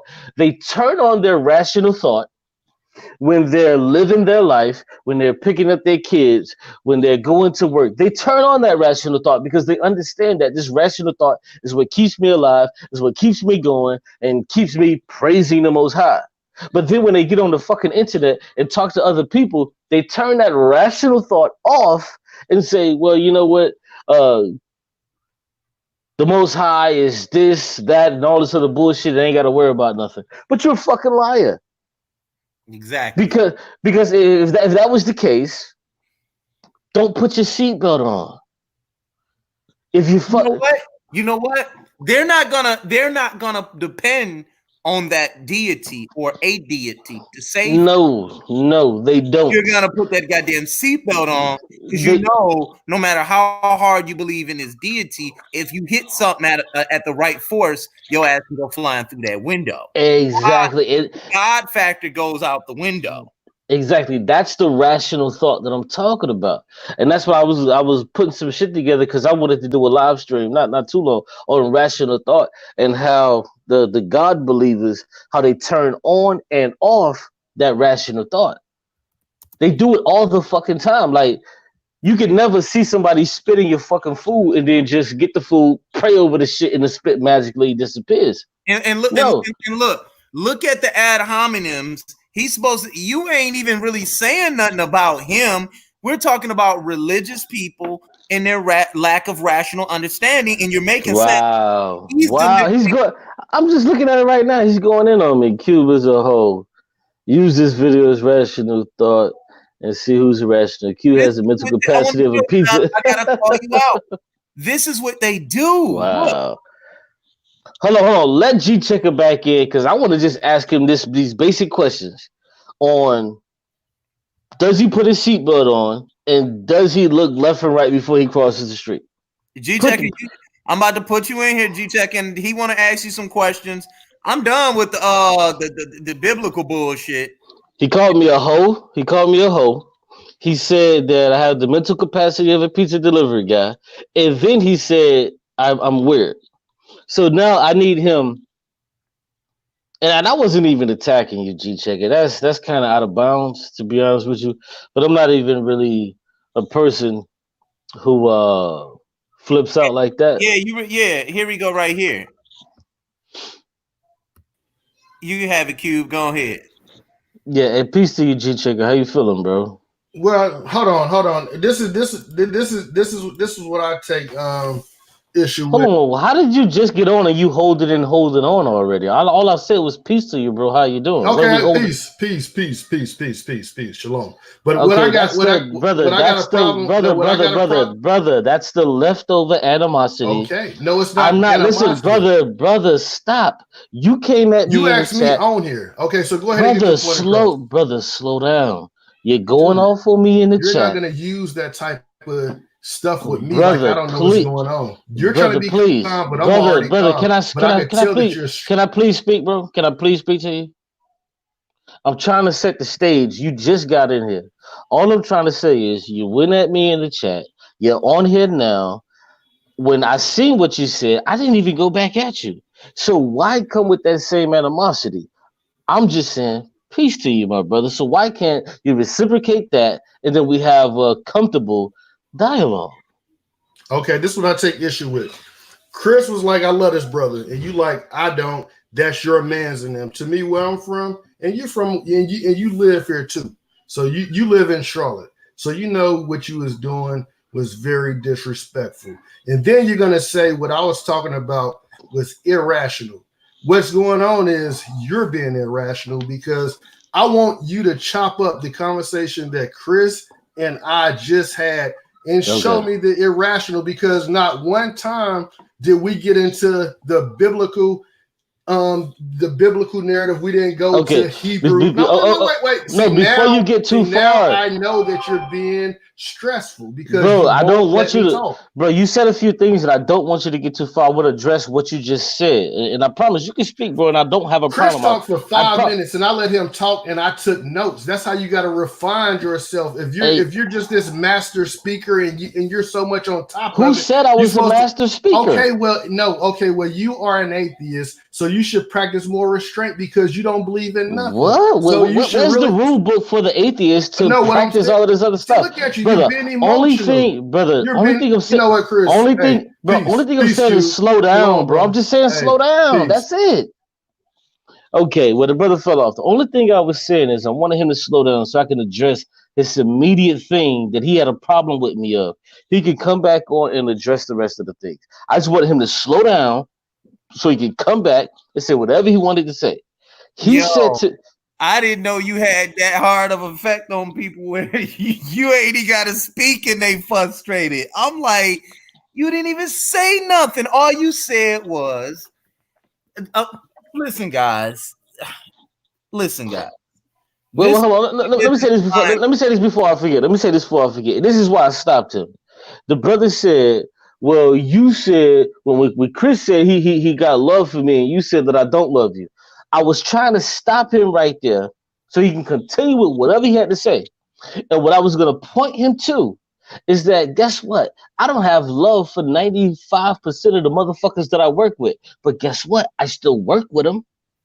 I don't have love for maybe, 60% of the motherfuckers that I live around. But guess what? I still live around these motherfuckers. So it's not disrespectful to say, well, no, I ain't really got love for you, but can I still work with you? Can I still live around you? Can we still have a healthy relationship? Yes, bro. I don't have to fucking love you. Loving you means you can get past me on certain shit. That's really what it boils down to. Because you know what? My brother, my blood brother, can get a lot past me than Chris can ever get past me. No different than Chris's blood brother or blood sister can get a lot past him than I can ever get past him. Chris will forgive his brother or his sister, his blood brother and sister, a few more things than he would forgive me. This is just facts. So this is what I'm trying to tell you, brother G Checker. And so by me saying, I ain't got that kind of love for you, bro. That's all I'm saying. So that doesn't mean like, oh, we can't build and we can't have a conversation. No, you're wrong on that, man. We can build and have a conversation. If you took it as disrespectful, well, guess what? Maybe you're just too emotional to have this conversation. Now, guess what? Now he's going to say, oh, you say you're being disrespectful by calling me emotional. Come on, bro. When do you pick up your nuts and deal? When do you do that? Chris was beating you up and all this old other shit. Look, now he says no one cares about your love. So hold on. Make this make sense to me, please. I say I don't have love for the brother. He says no one cares about your love, but he doesn't even want to talk to me, and now he has a problem? But hold on. If I don't have love for you, and no one cares about my love, then why can't we just have a respectable conversation? Explain that to me, brother G Checker. Now he wants back in. So instead of shutting his motherfucking mouth and understand that I was giving him the utmost fucking respect by saying, yo, hold on, Cube. He back in here. Hold on for a minute. Let me handle this right quick. Hold on, Cube. G Checker. Yo. You know what you're doing is a little bit irrational right now, right? You left the first time when I booted you, I was done. I was just done with the debate, but me and you do that to each other all the time. But you left from Cube. You didn't want to talk to him. You just left, and now you back. Do you want to build with him, or do you want to argue? No, I would build, but just like you talked for 5 minutes and I didn't interrupt you, I didn't get 3 sentences out. And this is what I want to say when I said that. Hold on real quick. I'm going to let you talk, but he did say peace to you, and you just came in talking. And he never said it back. Remember, he never said that shit back. Oh, I did say like, peace. Yeah, whatever. I said peace after you said it. You know what I mean? But bro, I tried to kill this shit, and I said, bro, what I told you, I said, bro, you was going hard at me in the chat, and I'm not going hard on you right now. Let's just build. And you ain't give a fuck about none of that shit. Well, now, all right. Well, let's do this. No, I didn't take offense about you saying you don't have love for me. Okay, you did say that, bro. You did say that. Don't play. Don't play, bro. You said that. When you said that's your man. That's what I took offense with. You know what I mean? And you know what I mean when I said that. When you say that's your man's, you said it in a disrespectful way. And if you want to be disrespectful, we both could be disrespectful, but I came on here to have a fruitful dialogue with Chris because we have fruitful dialogues all the time. And if you want to give off that type of energy because you say you deal with vibrations, well, you know, with every action there's a reaction. So I'm willing to say, you know what? If you didn't mean it like that, I apologize. I take it back. You know what I mean? Listen, what I did was I stopped you when you first came on. Like, hold on. I stopped you and I spoke for about 15 seconds. And I told you clearly, I said, bro, you was going at me in the chat. And I wasn't even talking about you. I said, you was going at me in the chat. Let's just chill with all that. And I tried to dead all of that shit. And you ain't even want to fucking dead it. I just did. I said I'm willing to apologize. Did you not hear that? Well, listen. Now you just did it, and I would tell you, brother. I apologize if you feel some type of way. I can dead it. It's easy. It's nothing to me. Because I'm gonna wake up. Listen, I'm gonna wake up tomorrow. And you know what? School is out in North Carolina. I'm fucking. It means nothing. I'm finna cook some fucking eggs and bacon, whatever the fuck in the morning, and it's nothing. Like this shit ain't finna change nothing. What I finna do tomorrow? We just having a conversation. Why the fuck is niggas panties in a bunch? Now we just did it, and you still being emotional. So I'm over. No, I'm trying to get you to understand. I just told you I apologize, but what I'm trying to tell you is this shit does not affect my life. I can hang this bitch up right now, wake up in the morning, cook some eggs and bacon, go to work. You know, this is nothing to me, bro. That's all I'm saying. You're still not moving on. You're not moving on. I moved on. I don't gotta say all that because look at me. I said I'm sorry, and I was done with it. And for that, I thank you, brother. We can move on. Peace. All right, cool. So now this is, I came back on because I heard the way this conversation was going. And you said, Cube, you said you do chop sessions. And what I'm saying is I want you to do a chop session on the irrationalisms that I did in this video. That's what I said. You know what I mean? And I'm inviting you to do that if you got time and if you feel like this conversation is worthy. But if you don't feel like this, no, he could. You do know he could just tell you. No, right now. Okay. Well, let's do it now. We could, if he wants to. That's what I came back on for, to deal with the irrationalisms of my argument. Yeah, and let me just say this, because when I first came on, I said something, and I said, I said I wanted to deal with the irrationality of the Bible or God believers. That's what I said. So I was the one that said, you know what, bring G Chicken back on because I want to ask him a question about the seatbelts and as he crossed the street without pressing the button. So let me ask you this question now. When you driving your vehicle to wherever you're going, do you put on your seatbelt? Sometimes I do, and sometimes I don't. So when you put on your seatbelt, excuse me, when you don't put on your seatbelt, why don't you feel a need to put on your seatbelt? Well, I mean, I just don't feel the need. I mean, sometimes I don't think about it. Sometimes I'm in a rush. I got somewhere to be, and I don't think about it. I might got a lot going on that I'm trying to deal with, or whatever. I don't put. It's not like I make a conscious effort to not put it on. It just happens like that majority of the time. I don't put it on. Yeah, that's cool. And you know, I would agree with you because I would say 99.99999 when I wake up in the morning and I take my daughter to the bus stop, I don't put on my seatbelt. But I hear the car bling, bling, bling, bling, bling, bling, bling, bling, put your seatbelt on. But then I'll probably put it on for a minute to take it off or whatever. So I understand where you're coming from. But me, I'm just going right here. But for a person like me who was almost killed in a car accident, and I made a vow to myself that I'm always gonna wear my seatbelt. Now that doesn't mean if I'm just out and taking my daughter to the bus stop or you know what I'm saying, I'm in my parking lot or my apartment complex. No. But what I am saying is that whenever okay, hold on one second, baby. But what I am saying is that when I leave and I get on main roads, I always put my seatbelt on. I put that seatbelt on for safety because I don't have a Yahweh or Allah or none of this shit. So my second question to you is, why do you put your seatbelt on? When I put it on, a lot of times I put it on because people, when they ride with me, they tell me they're getting tired of the beeping noise. And me, I mean, I tune it out a lot of the times. But sometimes I put it on, if I'm, going certain speeds, I might put it on. Sometimes I don't. There's really no rhyme and reason in why I put on my seatbelt. I know it's the law. You know what I mean? I know it's lawful to wear the seatbelt, but I haven't made it a common practice when I get in the vehicle to put on the seatbelt. I don't. What do you feel safe without it on? Well, I mean, I guess I would. I guess I would have some level of security, just based off of not putting it on. But I mean, do I feel safe without the seat? Do I feel safe with the seatbelt on? I mean, at the end of the day, I know the seatbelt could save lives, and sometimes in certain cases, the seatbelt could take a life. It just depends. Do you feel safe with your seatbelt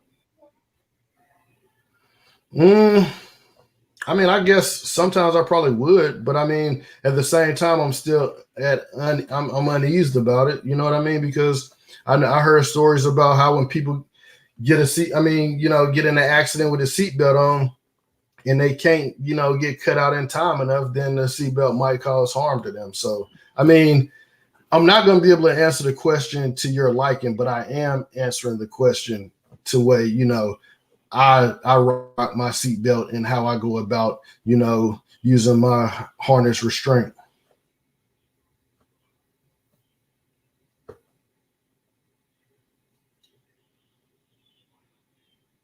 Hello?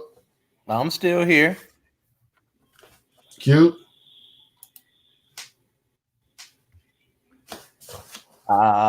Cube, you there?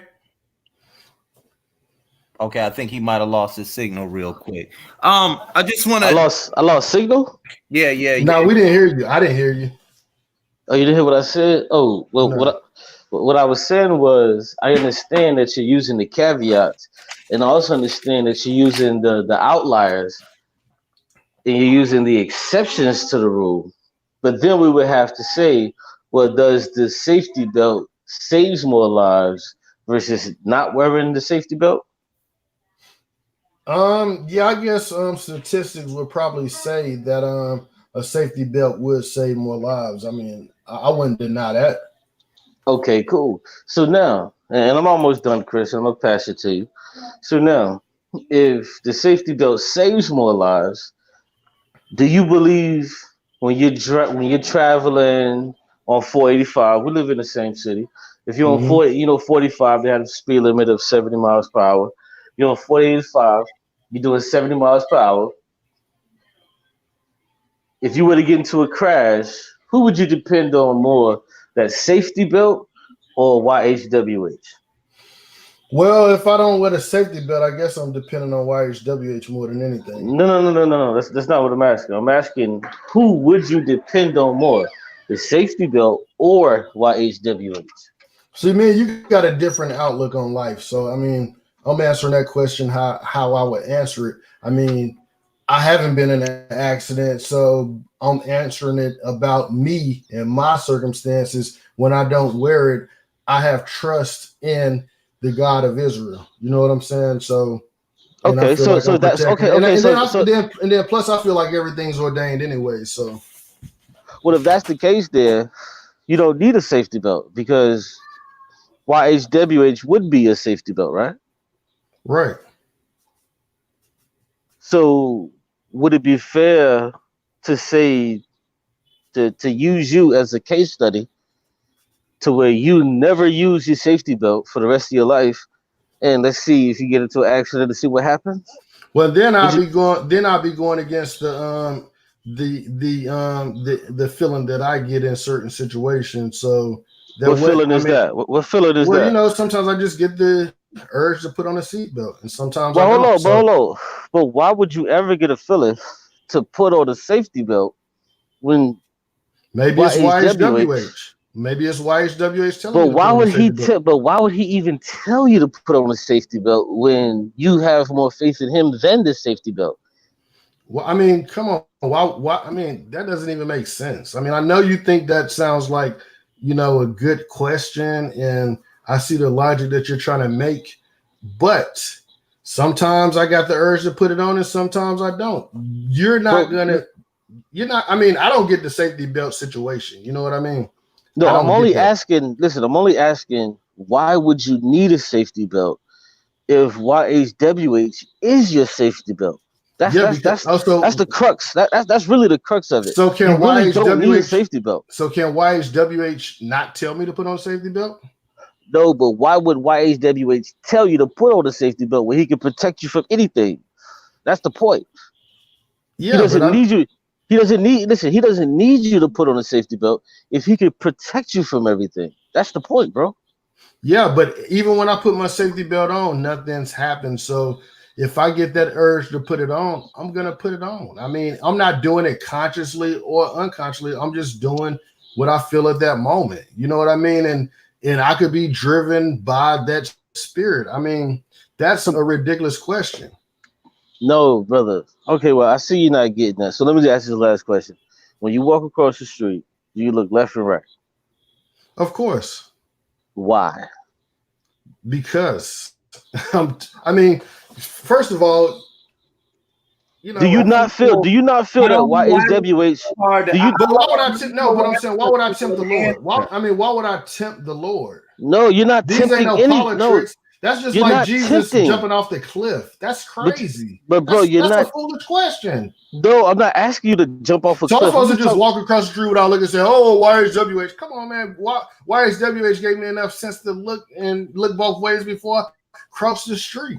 Oh, so YHWH can't stop a car from running you the fuck over? Is what you're But telling why me? would he have to when I can stop the car from running over me myself if I see it? That's stupid. Exactly. That's the whole point, bro.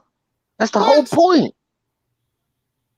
Okay. You had to use your rational thought. You use your listen, listen to the words I'm using. You use your rational thought and you said, I used the word you 3 times. You use your rational thought to say, damn, cars are fucking coming. YHWH is not gonna fucking stop these cars moving at 50 miles an hour when I'm walking across this bitch. I have to look. So you have to say to yourself, I have to look because YHWH ain't gonna fucking stop these cars. Right? Is YHWH gonna stop a fucking car from hitting you, bro? What? I mean, yeah, that's possible. Yeah, but I'm not gonna. Have you ever seen it? Have you ever seen I'm it not happen? gonna sit up there and say, "Hey, YHWH, prove the cube." You know what Have I mean? you I'm ever not gonna do anything so foolish? Have you ever seen it happen to YHWH? Stop when a person was walking across the street, and the car just fucking stopped in its tracks. I've seen people get hit with cars and slide right up the car, and they're not. No, even that's not what I'm asking. Let me say something real quick. Let me say something real quick. I mean, I'm not looking for that type of stuff. You know what I'm saying? I'm pretty sure. Let me have a conversation for a little bit here because this is elementary. You know what I mean? Go ahead, Chris. I understand. You said that his questions are elementary. Fine. Can you look at my screen, please? Okay. What do you see? Hold on. I'm seeing a donkey with his mouth open and the words "talking donkey." Okay. Do you believe this story? Do I believe what? What story? Let's go to it. The talking donkey. What do you mean? In the Bible, there's a story of a talking donkey. So you're gonna get really frustrated with me because I'm not gonna let the conversation go how you want it. You gotta show. No. If you don't want to have the conversation, it means because if you say you believe in this, it's irrational. No, did the donkey talk, or did the spirit of the Lord come upon a donkey? Because you gotta prove that the donkey was talking the whole time. The donkey and make it talk. Yes, because the donkey wasn't talking any other way. The donkey didn't talk by itself. Okay, have you ever seen a donkey talk? I mean, I haven't really seen many donkeys, period, but are there any reports of a donkey ever talking outside of this instance? No, but that was like a 5-second conversation. You acting like the donkey had a character that was going around talking throughout the whole dang on narrative of that. No, the question was simple, bro. Stop. Cube, calm down, brother. Calm down. Checker. Thank you, Cube. I'm glad you said it like that. He made the question more rational. But I'm saying he needs to calm down. He should calm down in the process. Okay. Listen, G-Checker. So you believe God put his spirit in the donkey to talk, right? Well, I don't believe the donkey actually talked. I believe the spirit of the Lord spoke through the donkey. Well, yeah, not through the donkey. Not through the donkey. Not through the donkey. He opened the donkey's mouth, and words came out. But come on, bro, that's so ridiculous. Yeah. And you know what? That's what we're saying. That's exactly what we're saying. It's ridiculous. We're saying the same thing, bro. So you mean to tell me if I'm a ventriloquist, I can't. No, you can't come on, bro. But you know what? But you know what? The puppet is not fucking speaking. It wasn't the donkey that talked. Hold on. Listen. If I'm ridiculous, that's a ridiculous. If I'm a ventriloquist and I have a fucking puppet, everybody in the audience and everybody knows that the fucking puppet is not talking. Everybody knows that. Everybody knows the donkey didn't talk because the Lord opened the donkey's mouth and the Lord started talking. It's the same thing. Hold on. That's ridiculous. Hold on. So did they see God there open up the donkey's mouth and start talking? Exactly. That's what the narrative says. So it doesn't. Hold on. I know, Cube. Hold on. It does say the Lord opened the donkey's mouth. And it said, hold on. And it says, and God used to bring upon the people great wrath, right? Did he literally do it, or did he use somebody else to do it? Well, he had vessels, yeah.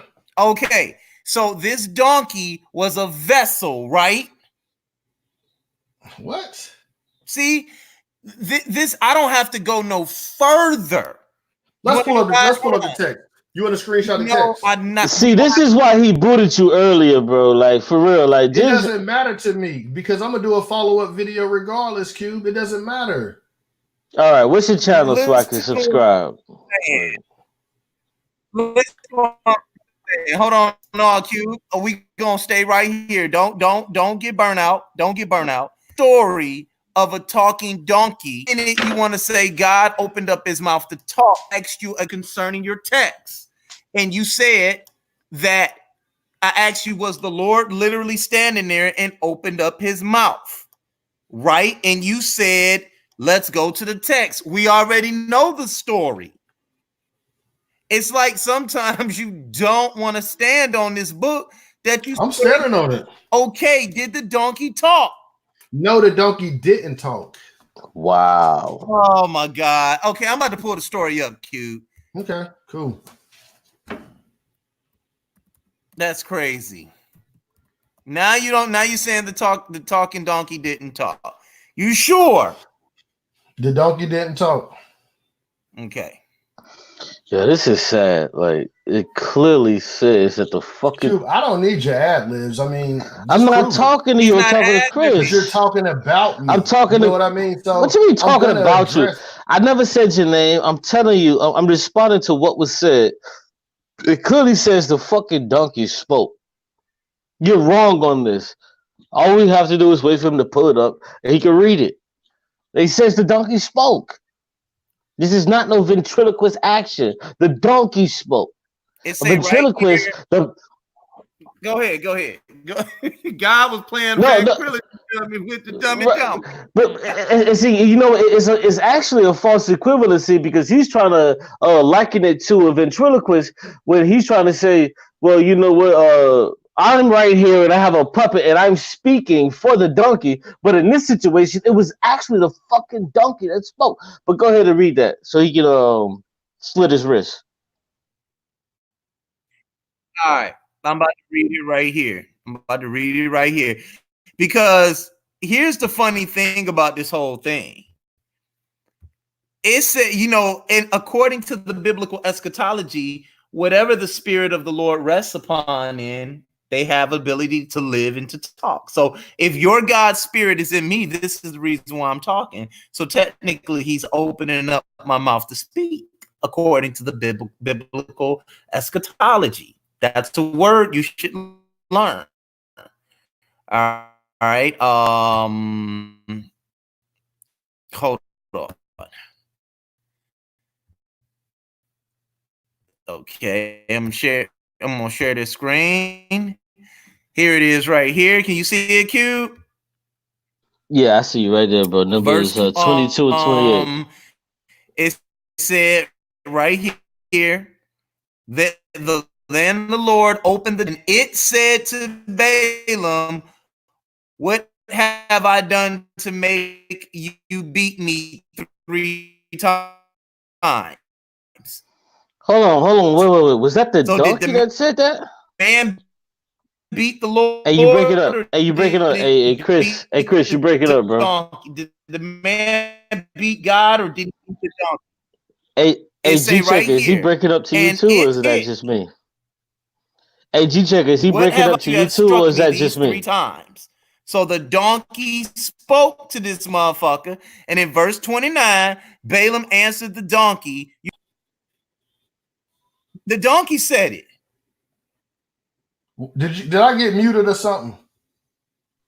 Nah, I was asking you, is Chris yeah, I can hear Chris. I hear Chris. Hold on. Is he straight? Because it sounded like he was like kind of in and out. Was that just me or No, I heard him. I heard him. Okay, yeah, okay, maybe that's me. I'm gonna reset my router, but yeah, go ahead. Go ahead, Chris. Can you hear me? Yeah. We hear you now. I don't know. Maybe it's my joint. Yeah, go ahead. Can you hear me? Nah, we all. Yeah, I don't know why we're breaking up like that. I don't know what's going on. It's like in and out. Okay, can you hear me? Okay, I had this. I just went. Can y'all hear me now? Yeah, I can hear you. I mean, you were going out just a second ago, but now I hear you. Hey, if you reset your router, that's probably the problem. Yeah, he's gonna be going out for the next minute and a half.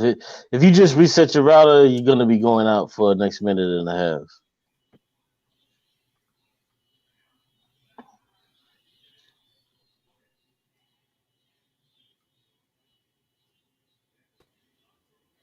Okay, can y'all hear me now?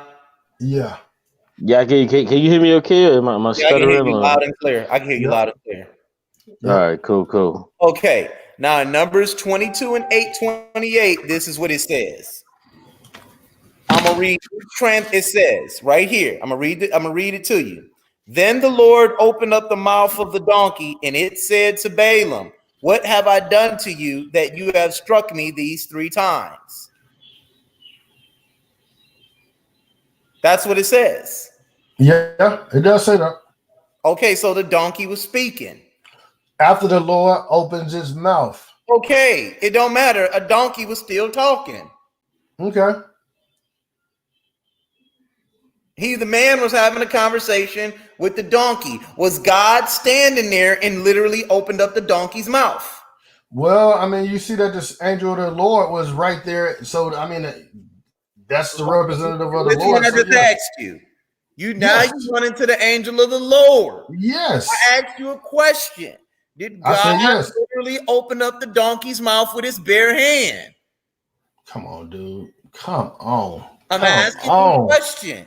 Do you want to answer the question or not, bro? Like the come on. It doesn't say whether he opened his mouth with his bare hands. It said that he opened the mouth of the ass. How? What do you mean how? It doesn't say how. Okay, so this is just a figure of speech saying through God's power he caused the donkey to talk, right? Yes. Thank you. So a man was having a conversation with a donkey, right? Well, yeah, with the help of the Lord, because the angel of the Lord was in that presence. Now, I'm going to show you why this is irrational.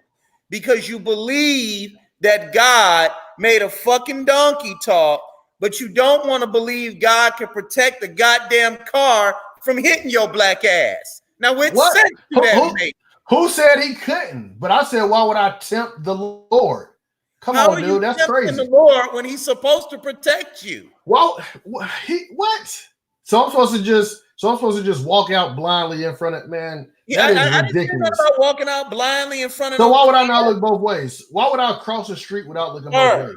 I didn't ask you. I didn't tell you to walk out blindly in front of a car. The reason your ass is supposed to be walking out without looking both fucking ways is because Yahweh is supposed to fucking protect you. You don't even believe in it, so why would I even listen to you? No, but you do. You believe in this shit, not me. That's what. Listen, bro. Listen, don't listen to me. I'm telling you. Listen, no. Listen, I'm gonna use you as a case study. Don't listen to me. What I'm saying is, hold on, bro. Stop. What I'm saying is, when I cross the street, I look fucking both ways. Why? Because there is no fucking YHW is protecting me. What I'm asking you to fucking do is not look both ways. It's if fucking Yahweh will protect you. That's the whole fucking crux of my whole goddamn argument. Why would I even entertain your foolishness? No, but listen, it's not foolishness. You believe that YHWH is protecting you from XYZ with all this other bullshit. I don't believe YHWH is protecting me from a fucking thing. That's why I put my safety belt on. That's why I look left and right. But you believe that YHWH is protecting you all the time. Brother, that's not what I said. Listen. The only thing I said was I said when I hear the belt beat. Hold on, because you don't put it on. Hold on. Let me clear that up, and let me repeat it to you because you missed it. I said when I take my daughter to her bus stop, and her bus stop is actually riding without it. The brother, understand this. I literally drive 0.00001 mile because my daughter picks up the bus picks up my daughter inside of my fucking right outside of my apartment complex. But you don't put it on. But I only get into the car because it's cold as fuck outside. It's 33 degrees right outside right now. I don't care why you got in the car. Okay, that's a moot point. You're missing the whole thing. Exactly. The whole thing I'm saying is this. I don't believe in your YHWH. That's why I look left and right. I don't And I believe don't in your. believe in your atheist rhetoric. Hold on. I don't believe in your YHWH. That's why I look left and right. I don't believe in your YHWH. That's why I put on my safety belt. But you believe in YHWH and you still put on your safety belt. You believe in YHWH and you still look left and right. Now, how the fuck are we both? Understand this? Hold on. Let me get it out. Why the fuck are we both doing the same thing? And I don't believe in this piece of shit God, and you believe in this piece of shit God, and we're both doing the same fucking thing. Explain that to me. Go. Okay, I'm explaining it to you just like this. I believe in the Lord, and I don't have homosexual acts. Do you have homosexual acts? Hold on. What? Hold on. Do you have homosexual acts? Hold on. Bro, are you going there right now, bro? I'm just asking a question. Hold on. Mute. It's a yes or no. Hold on. Mute. No, I said no, bro. I said no. I don't deal with no homosexual. What the fuck are you talking about? Okay, so we don't believe in the same things, but you don't have homosexual acts, and I don't either. That's saying bro. the same Listen, thing. when I said we believe, that's so ridiculous. Bro, hold I on. can play the same game with you. I can play the same game. Okay, stop. When I said we believe in the same thing, I ain't talking about. No, we do the same thing, but we believe in different things. Yo, this is crazy, bro. Hold on for a minute. The conversation going a little bit too far left. It's going far left when I ask a question. Cube is welcome. I see how this is going. I appreciate you, Chris. Cube, who the fuck brought up homosexuality, bro? No, it's just a question. You taking it as offense, and I'm taking your question as a seatbelt as a and I answered it. Keep everything unoffensive. Bro, I answered your question. Shalom and hold on, don't go nowhere. Hold on, don't go nowhere. Okay, what's up? I answered your question about the homosexuality. I said no, I'm not a homosexual. I didn't accuse you of being a homosexual. I'm just asking a question. And I said no. I said no. Okay, I'm a believer. And I don't either. Okay. So why you so can we get back to my original question now? Did I answer that? Yes, and then I'm gonna follow up with that question. So go ahead. Okay, cool. So let me ask you again, since you missed it, and then ask me about some homosexual shit. The question is again: when I walk across the street, I don't believe in no fucking YHWH. That's why I look left and right before I cross. I don't believe in no fucking YHWH. That's why I put my safety belt on when I'm on the streets or whatever, and I'm moving at 60, 70 miles per hour. So my question to you is, why the fuck are you putting on your safety belt? Why the fuck are you looking left or right when YHWH is supposed to be protecting you? Explain that to me. The same reason why I believe in the Lord of Israel and I don't participate in homosexual acts, and you don't believe in the Lord because you don't and you don't do homosexual acts. It's the same thing. We could say the same thing all day. We could point out all of this stuff you do as an atheist that I do as somebody that believes in the Lord, and we do the same things. So what I'm trying to tell you is I can use the same thing that you're using and to say, hey, we're still doing the same thing. Okay. And I respect that. But out of that respect also comes other questions. Why can't you just answer my question? Why do you look left and right when you cross the street? I answered your question. You rejected it. All right, look, that ain't going nowhere. I see that because we're going to be on this for the next 30 minutes. And I do got to go to bed. Cube, you know what? I didn't mean disrespect you earlier. You're a cool brother. Maybe if Chris, you feel like doing this earlier next time, we could probably do it again. But in my mind, I beat you up and I beat Cube up. Now y'all do y'all closing with me on the panel. Hey, hold on, hey, G-Checker. Hey, I'm gonna let you. Hold on, hey, G-Checker. We can even do one better. I'm off Sundays and Mondays. We can meet up. We can meet up, and we can do a live stream. We can do a live stream together, and we can even be out and about, wherever fuck you want to meet at. We can meet up and you know what I'm saying, do something. You know what I'm saying, whatever. Yeah. Put your telephone number. Put your telephone number in the joint. Chris will give it to you. He'll give it to you. Yeah, we can do something. You know what I'm saying? I'm taking my daughter ice skating on Monday. Or like Sundays alone, man. We can kick it and do whatever. And I'll beat you the fuck up in person, nigga. Like it's nothing. Like nigga, what the fuck you talking about? We in the same city, nigga. Like, so what, nigga? You can get it. Exactly. So what, nigga? Yeah. So go ahead, Chris, with your closing so I can get up out of here. All right. Yeah. I'm gonna go right back to this. And I'm gonna show you something. And let me go to my files right quick, and I'm gonna continue to show you this, and until you guys can make sense of this right here. Let me pull it back up. Here it comes. This is a talking donkey. And you're telling me that this really happened in your book. And so that donkey right there talk. Hold on. That donkey right there talk. Okay. We're not going to play that game. You're not going to tell me that this is real. My bad. Thank you.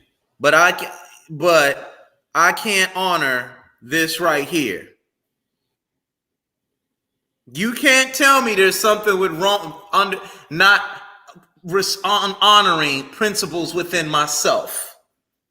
The I deals with the all.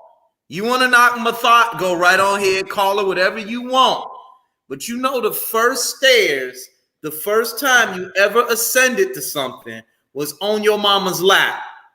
And that's the first deity and the first God you ever called on. Jesus and Yahweh was given to you. Because before 5 years ago, I guarantee you was calling Yahweh God and calling God Jesus.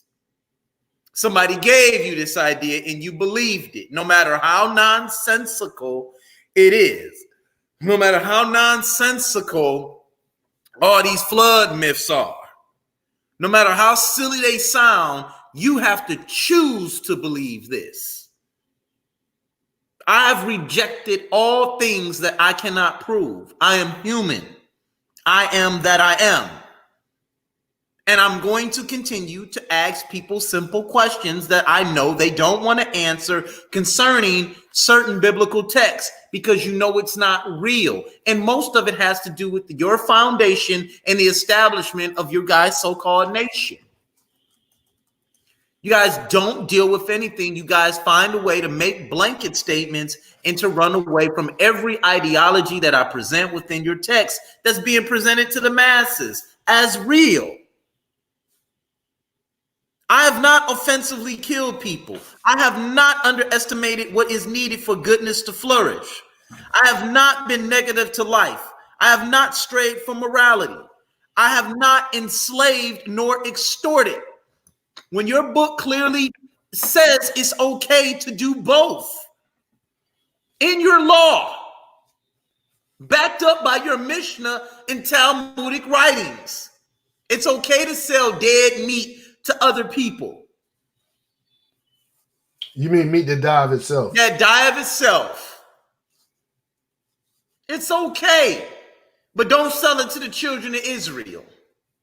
Did any other culture have that type of belief? I ain't gave you permission to talk. Yeah, you're right. This is your closing for me. Okay, I got you. When you can go into my eye and you show me something negative, I'll shut the hell on up. But as far as I'm concerned, your book is addressing Jews. Boy, you trying to get me to stay on here, ain't you? Hold on. I got to do something like always. You know, I got my man Daniel Haru on up in the building. I got to do y'all like this. I got to do you like this. This is a damn shame. Hey, listen. Hey, listen. On Sunday, I'm thinking about taking my daughter to go ice skating on Sunday. But nigga, G-Checker, you gonna have to see me, nigga. I'm coming, nigga. I'm coming. Drop your information in the back chat. So I'll text you. I'll text you, Cube. I'll text you my number. No. Drop it in the back chat, your number, so I can get it and I can make sure and see, you know, what's up. You know what I'm saying? Yeah, I'll definitely come through, nigga. Yeah, I don't give a fuck. Nigga. I'll come through. We can record the whole thing, nigga. So you can definitely get this work. Right. Understand that. More discipline is needed when the master of ceremony is trying to close somebody out. Okay, close me out, brother. Close me out. You're done. You are dumb. What's up, Haru? What's You going guys don't on? like text because it's phony. Bottom line. What going on, Haru? Oh, nothing, Save, nothing. that's why we say the best for last, man. Go Man, you ahead, know what? then, brother. Man, I was just talking with G Checker on a post he just did in the cognitive dissonance and the mental need for that confirmation bias is not only seen to be contagious amongst their community, but also seems to be debilitating of intelligence. Because when I tried to get a brother an olive branch and say, hey, look, I won't say it's plagiarism, but what I would say is that it is borrowed from other cultures. The concept is borrowed from other cultures, and it's an archetype. And then he wants to say, no, it's not. But the funny thing is, I said, Chris, I brought that up tonight. I said, Chris and others already killed this shit. Why do y'all keep trying to resurrect dead arguments? Y'all got y'all ass kicked on that topic, on that subject. You can only get beat up by so many. You can only get beat up so much by a person from African spirituality. So many people. There's an atheist. So many people. I mean, how fucking much do y'all have to get beat up on the argument? If you want to believe it, leave it. But don't challenge somebody on it who fucking knows. It's ridiculous. And then go say it's not the same story. Okay, so y'all have a story of a man who he got some revelation from some spook who talked about there was going to be a flood and there was no rain.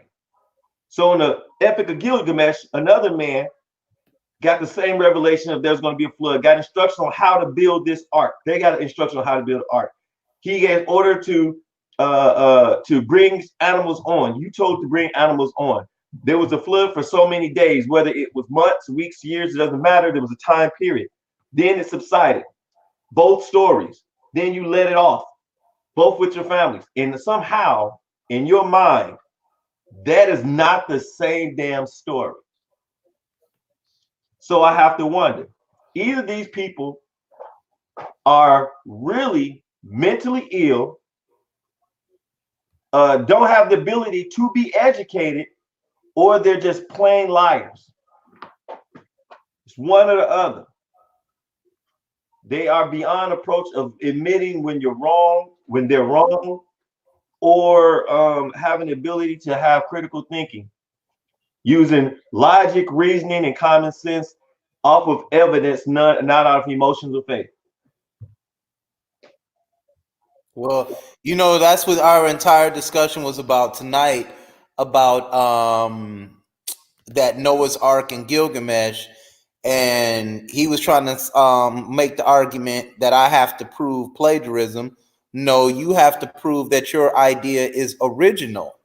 You understand what I'm saying? Why is Yahweh stealing all these ideas? You following what I'm saying? Oh, I get you. But the thing is this, Chris. You're discussing the term of plagiarism with people who, like I said, apparently have not had that level of education, not even college, do not understand the term plagiarism or know exactly what the hell plagiarism is. Apparently have never wrote a paper, have never had it checked by a professor, and does not understand plagiarism. Well, it's because of lack of understanding. They're afraid to say, you know what, you might be right. And as a matter of fact, they see it. They know it's right there. They know I'm not lying because I'm pulling out an original text. You understand what I'm saying? Yeah. And Amber is making a good point in the chat. She said, when you don't understand, it's dangerous. Yeah. It's just signs and symbolism. This is a story representing rebirth. That's it. I'm not going to let you Texas sharpshoot an entire argument and pick one point and argue about it all night long. You got to address the whole. Regardless, the archetype is simply this. A man is told by God to build a boat, to get on it, stay on it for a length of time, him and his family, a bunch of animals, and make a sacrifice when they got off. Game over. Period. That is the definition of an archetype And plagiarism, once you take that concept and write it as your own without giving credit to the original source, it's plagiarism, period.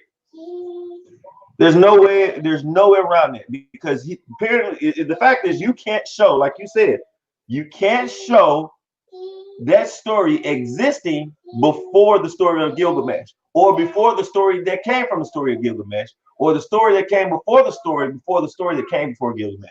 You can't show it. So where did you get it from? So let's go with motives, and let's go with your time, place, and motive, right? Well, the time and the place would have been when y'all was in captivity. They like to run the Sumer so much they then took the gods and the stories, but then they want to say that that Sumer somehow didn't influence their spirituality. How else would this story, which came before you, how else would you know about it? Just like with Moses knowing all the ways of Egyptian according to the narrative, how else you think you got the 10 Commandments? All you have to do is trace things back. It doesn't have to get deep. All you have to do is use his reason and common sense and look at either just the narrative or look at the chronology. That's it. That's all it comes from. He only in the story of Balaam and the ass, that ain't nothing. That's in the star system. Shit. All you got to do is do some damn research. Graham Hancock showed everybody that. You know what I'm saying? That shit was in the star system. Yeah. Yeah. But the curse was crazy that they read little stuff and they come back as if Ma'at, like they say Ma'at, they're gonna destroy Ma'at. Destroy Ma'at. Do they understand that you can't destroy Ma'at? Ma'at is principles that run the cosmos. You can't destroy what is independent of you. Well, you know what? When I was listening to him, when they be saying stuff like that, I'm all like, okay, how can you destroy yourself? Because it's dealing with yourself. It's dealing with you. There's no deity to obey. They wasn't dealing with that kind of stuff. They understood themselves as the all. You understand what I'm saying? They had gods, but they didn't look at it like the concept you see in the Christian Bible. You see what I'm saying? So I don't know, man. I don't. Yeah. After a while, I was like, yo, I'm tired of talking about this. Yeah, that's it though. That's all it is.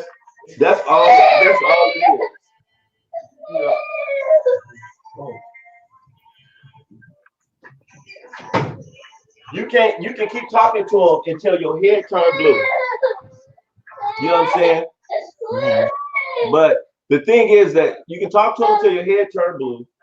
The fact of the matter is that they only look for confirmation bias. That's it. They don't look for anything else when they're reading. They don't study to the point like how you look for, things that will confirm the truth based on your question. Whether and where it leads to is where it leads to. And then you have to accept where you end up and you have to accept the findings. Some things that we look at, we hope, we like, okay, we hope, well, what our understanding is actual and exact. But when we find out it's not, then we change our perspective. We change the understanding. Or we lean to another understanding or a new understanding. They are incapable of this. And the reason why I know this is because you already beat them up on the shit. So what the hell are they still talking about it for? You know what I'm saying? It's like you getting in a fight, somebody whooping your ass, and then the person come back, oh, you ain't whoop my ass. Well, dude, you had 2 black eyes and there's a ton of witnesses. No, you didn't. Nigga, that was you just smacked me. Dude, your eye's black. No, it's not. It's red. It's irritated. I've been reading the story about Perseus and Andromeda. Mm-hmm. I've been reading that story the same as Abraham and Isaac. Again, he got ready to kill him. And I was just all like, man, this stuff ain't nothing new, man. Like, we got to wake up, man. It's all about the star system of Aries, man. That's it. Ain't nothing to be afraid of. You know what I'm saying? What else? Here's what's crazy, right?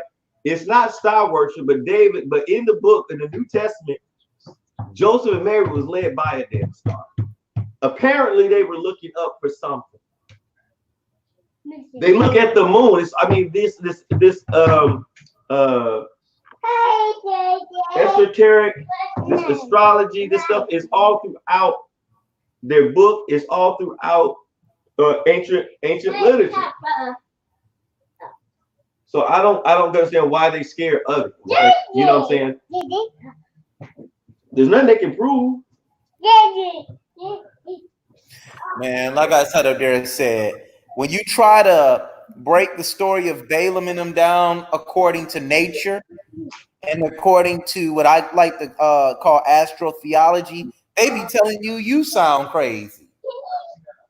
But when you try and tell them all these stories were based on points of nature and points in the star celestial systems, they don't want to listen. They want to argue with you and call you out your name. But they want to tell you a donkey can talk, and then try to justify it. Then try to justify it and say, "Well, can a parrot talk?" Now listen how the gold is moved, right? You talking about something? Can a donkey talk? They say, "Yeah, a donkey can talk." Why couldn't the donkey can talk? Then they say, "Not the donkey can talk, but can a parrot talk?" Right? Right. And if a parrot being able to talk is the same as a fucking donkey talk, or if a parrot able to talk is relevant to a damn donkey talking. Well, guess what? Can a parrot talk? I wouldn't sound crazy if I said, yeah. I'm not going to sound crazy because we know parrots can mimic. And parrots really don't talk. They're mimicking sounds. You understand what I'm saying? Right. You get what I'm saying? They're mimicking sounds. And you don't want to answer it because you know you sound ridiculous. If I break it down to you on the celestial level on what these stories represent, your ass will begin to you'll begin to see that you ain't as special as you thought you was. You know what I'm saying? God got real estate. God got house. God walked through the garden. God get jealous. God get tired. God got a chosen people. We got to stop that nonsense, man. Get on out of here, man. Stop. Here's one of the things. I want to see if I can find this thing, right? Maybe I can share my screen with this shit, right? But he said something, and I know he probably talked to you, right? He mentioned some of the things about God, right? He was talking about the story of Gilgamesh versus the Noah story. And one of the things that he talked about, he was like, well, this God, he said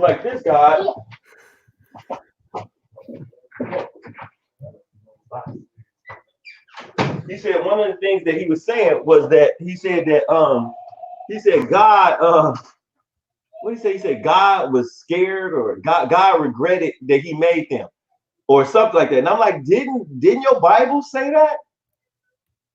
And he was making, it was senseless comments that I wouldn't understand. I didn't understand why he would make that. You know what I'm saying? It's like, okay, he says, what he says, first of all, there were gods. Then the gods were afraid of the flood, right? And the gods aren't worshipped by anyone because they're stupid cowards that kill people because they were overpopulated the earth. They regretted killing the people that fed them through sacrifice. Now, God said he regretted making man, and he killed all men, not only man, but man and animal. Then he said he killed all the animals, but I guess it didn't kill all the animals because there were some animals who was in the sea or something like that, right? So that's what he said, right? And then he said Gilgamesh put a stone booth on walks to the top of the sea floor to find a flower of life. And the gods of Gilgamesh were dumb as hell, right? So some of the same assertions and allegations that he's making is from his own book. That's what I don't get. Like, why would you make something like, why would you do that? And then call it stupid. Like I said, and like I teach, rather, the book is not real. Like I asked him, what year is the flood? Oh, I don't know. Okay, so it's not a historical narrative if you don't have a date. See, I'm from the school of Walter Williams. I need a date. Give me a date. You know what I'm saying? I'm from that school, and I love that school. I don't have to argue with you no further. Do you have a date? If you don't have a date, I don't talk to you. You see what I'm saying? I don't have to talk to you. You understand what I'm saying? So, I ain't gonna stay on too much longer. I wish you would have known I was on earlier. Yeah, man. I gotta make sure my notifications on, because I would have sure got on and talk. And you know what I'm saying, Chris? I really don't get into like beating them up so much. I really hope that from your lessons, and I don't care how they really feel about Lex, but they can listen to Lex, listen to Khonshu, and listen to people, and just be open-minded about it. And after getting exposed to it so much, eventually they'll be like, okay, well, maybe there's something to this, right? Maybe I can still reject or change thought in my faith without throwing it away. Maybe I just know how to put it in place. Yeah, maybe it's just allegory. Yeah. Maybe that's it. These are parables that express a deeper meaning. Like, when I hear people like Yashar cussing and stuff, you're making sense to him, and all he can do is cuss you out. Why? Because he's void of any intellect. He's bankrupt of anything intellectually, anything intellectual to say. He's done. So he has to cuss and fuss to throw everybody off to try and make you sound stupid. So, guys, I'm gonna get ready to cut out of here. I do like G Checker. I got to get up to go to work in the morning. Thank y'all for tuning in. I wish I could have stayed up, beat them up more in that debate, but as y'all can see, it's just too easy at this point. You know what I'm saying? It's just, I can do this on my own, but I just want somebody a little bit more learned than G Checker now. You know what I'm saying? And that's not a knock on him. You know what I'm saying? Because once he get in front of Cube ass, he gonna put that Bible down.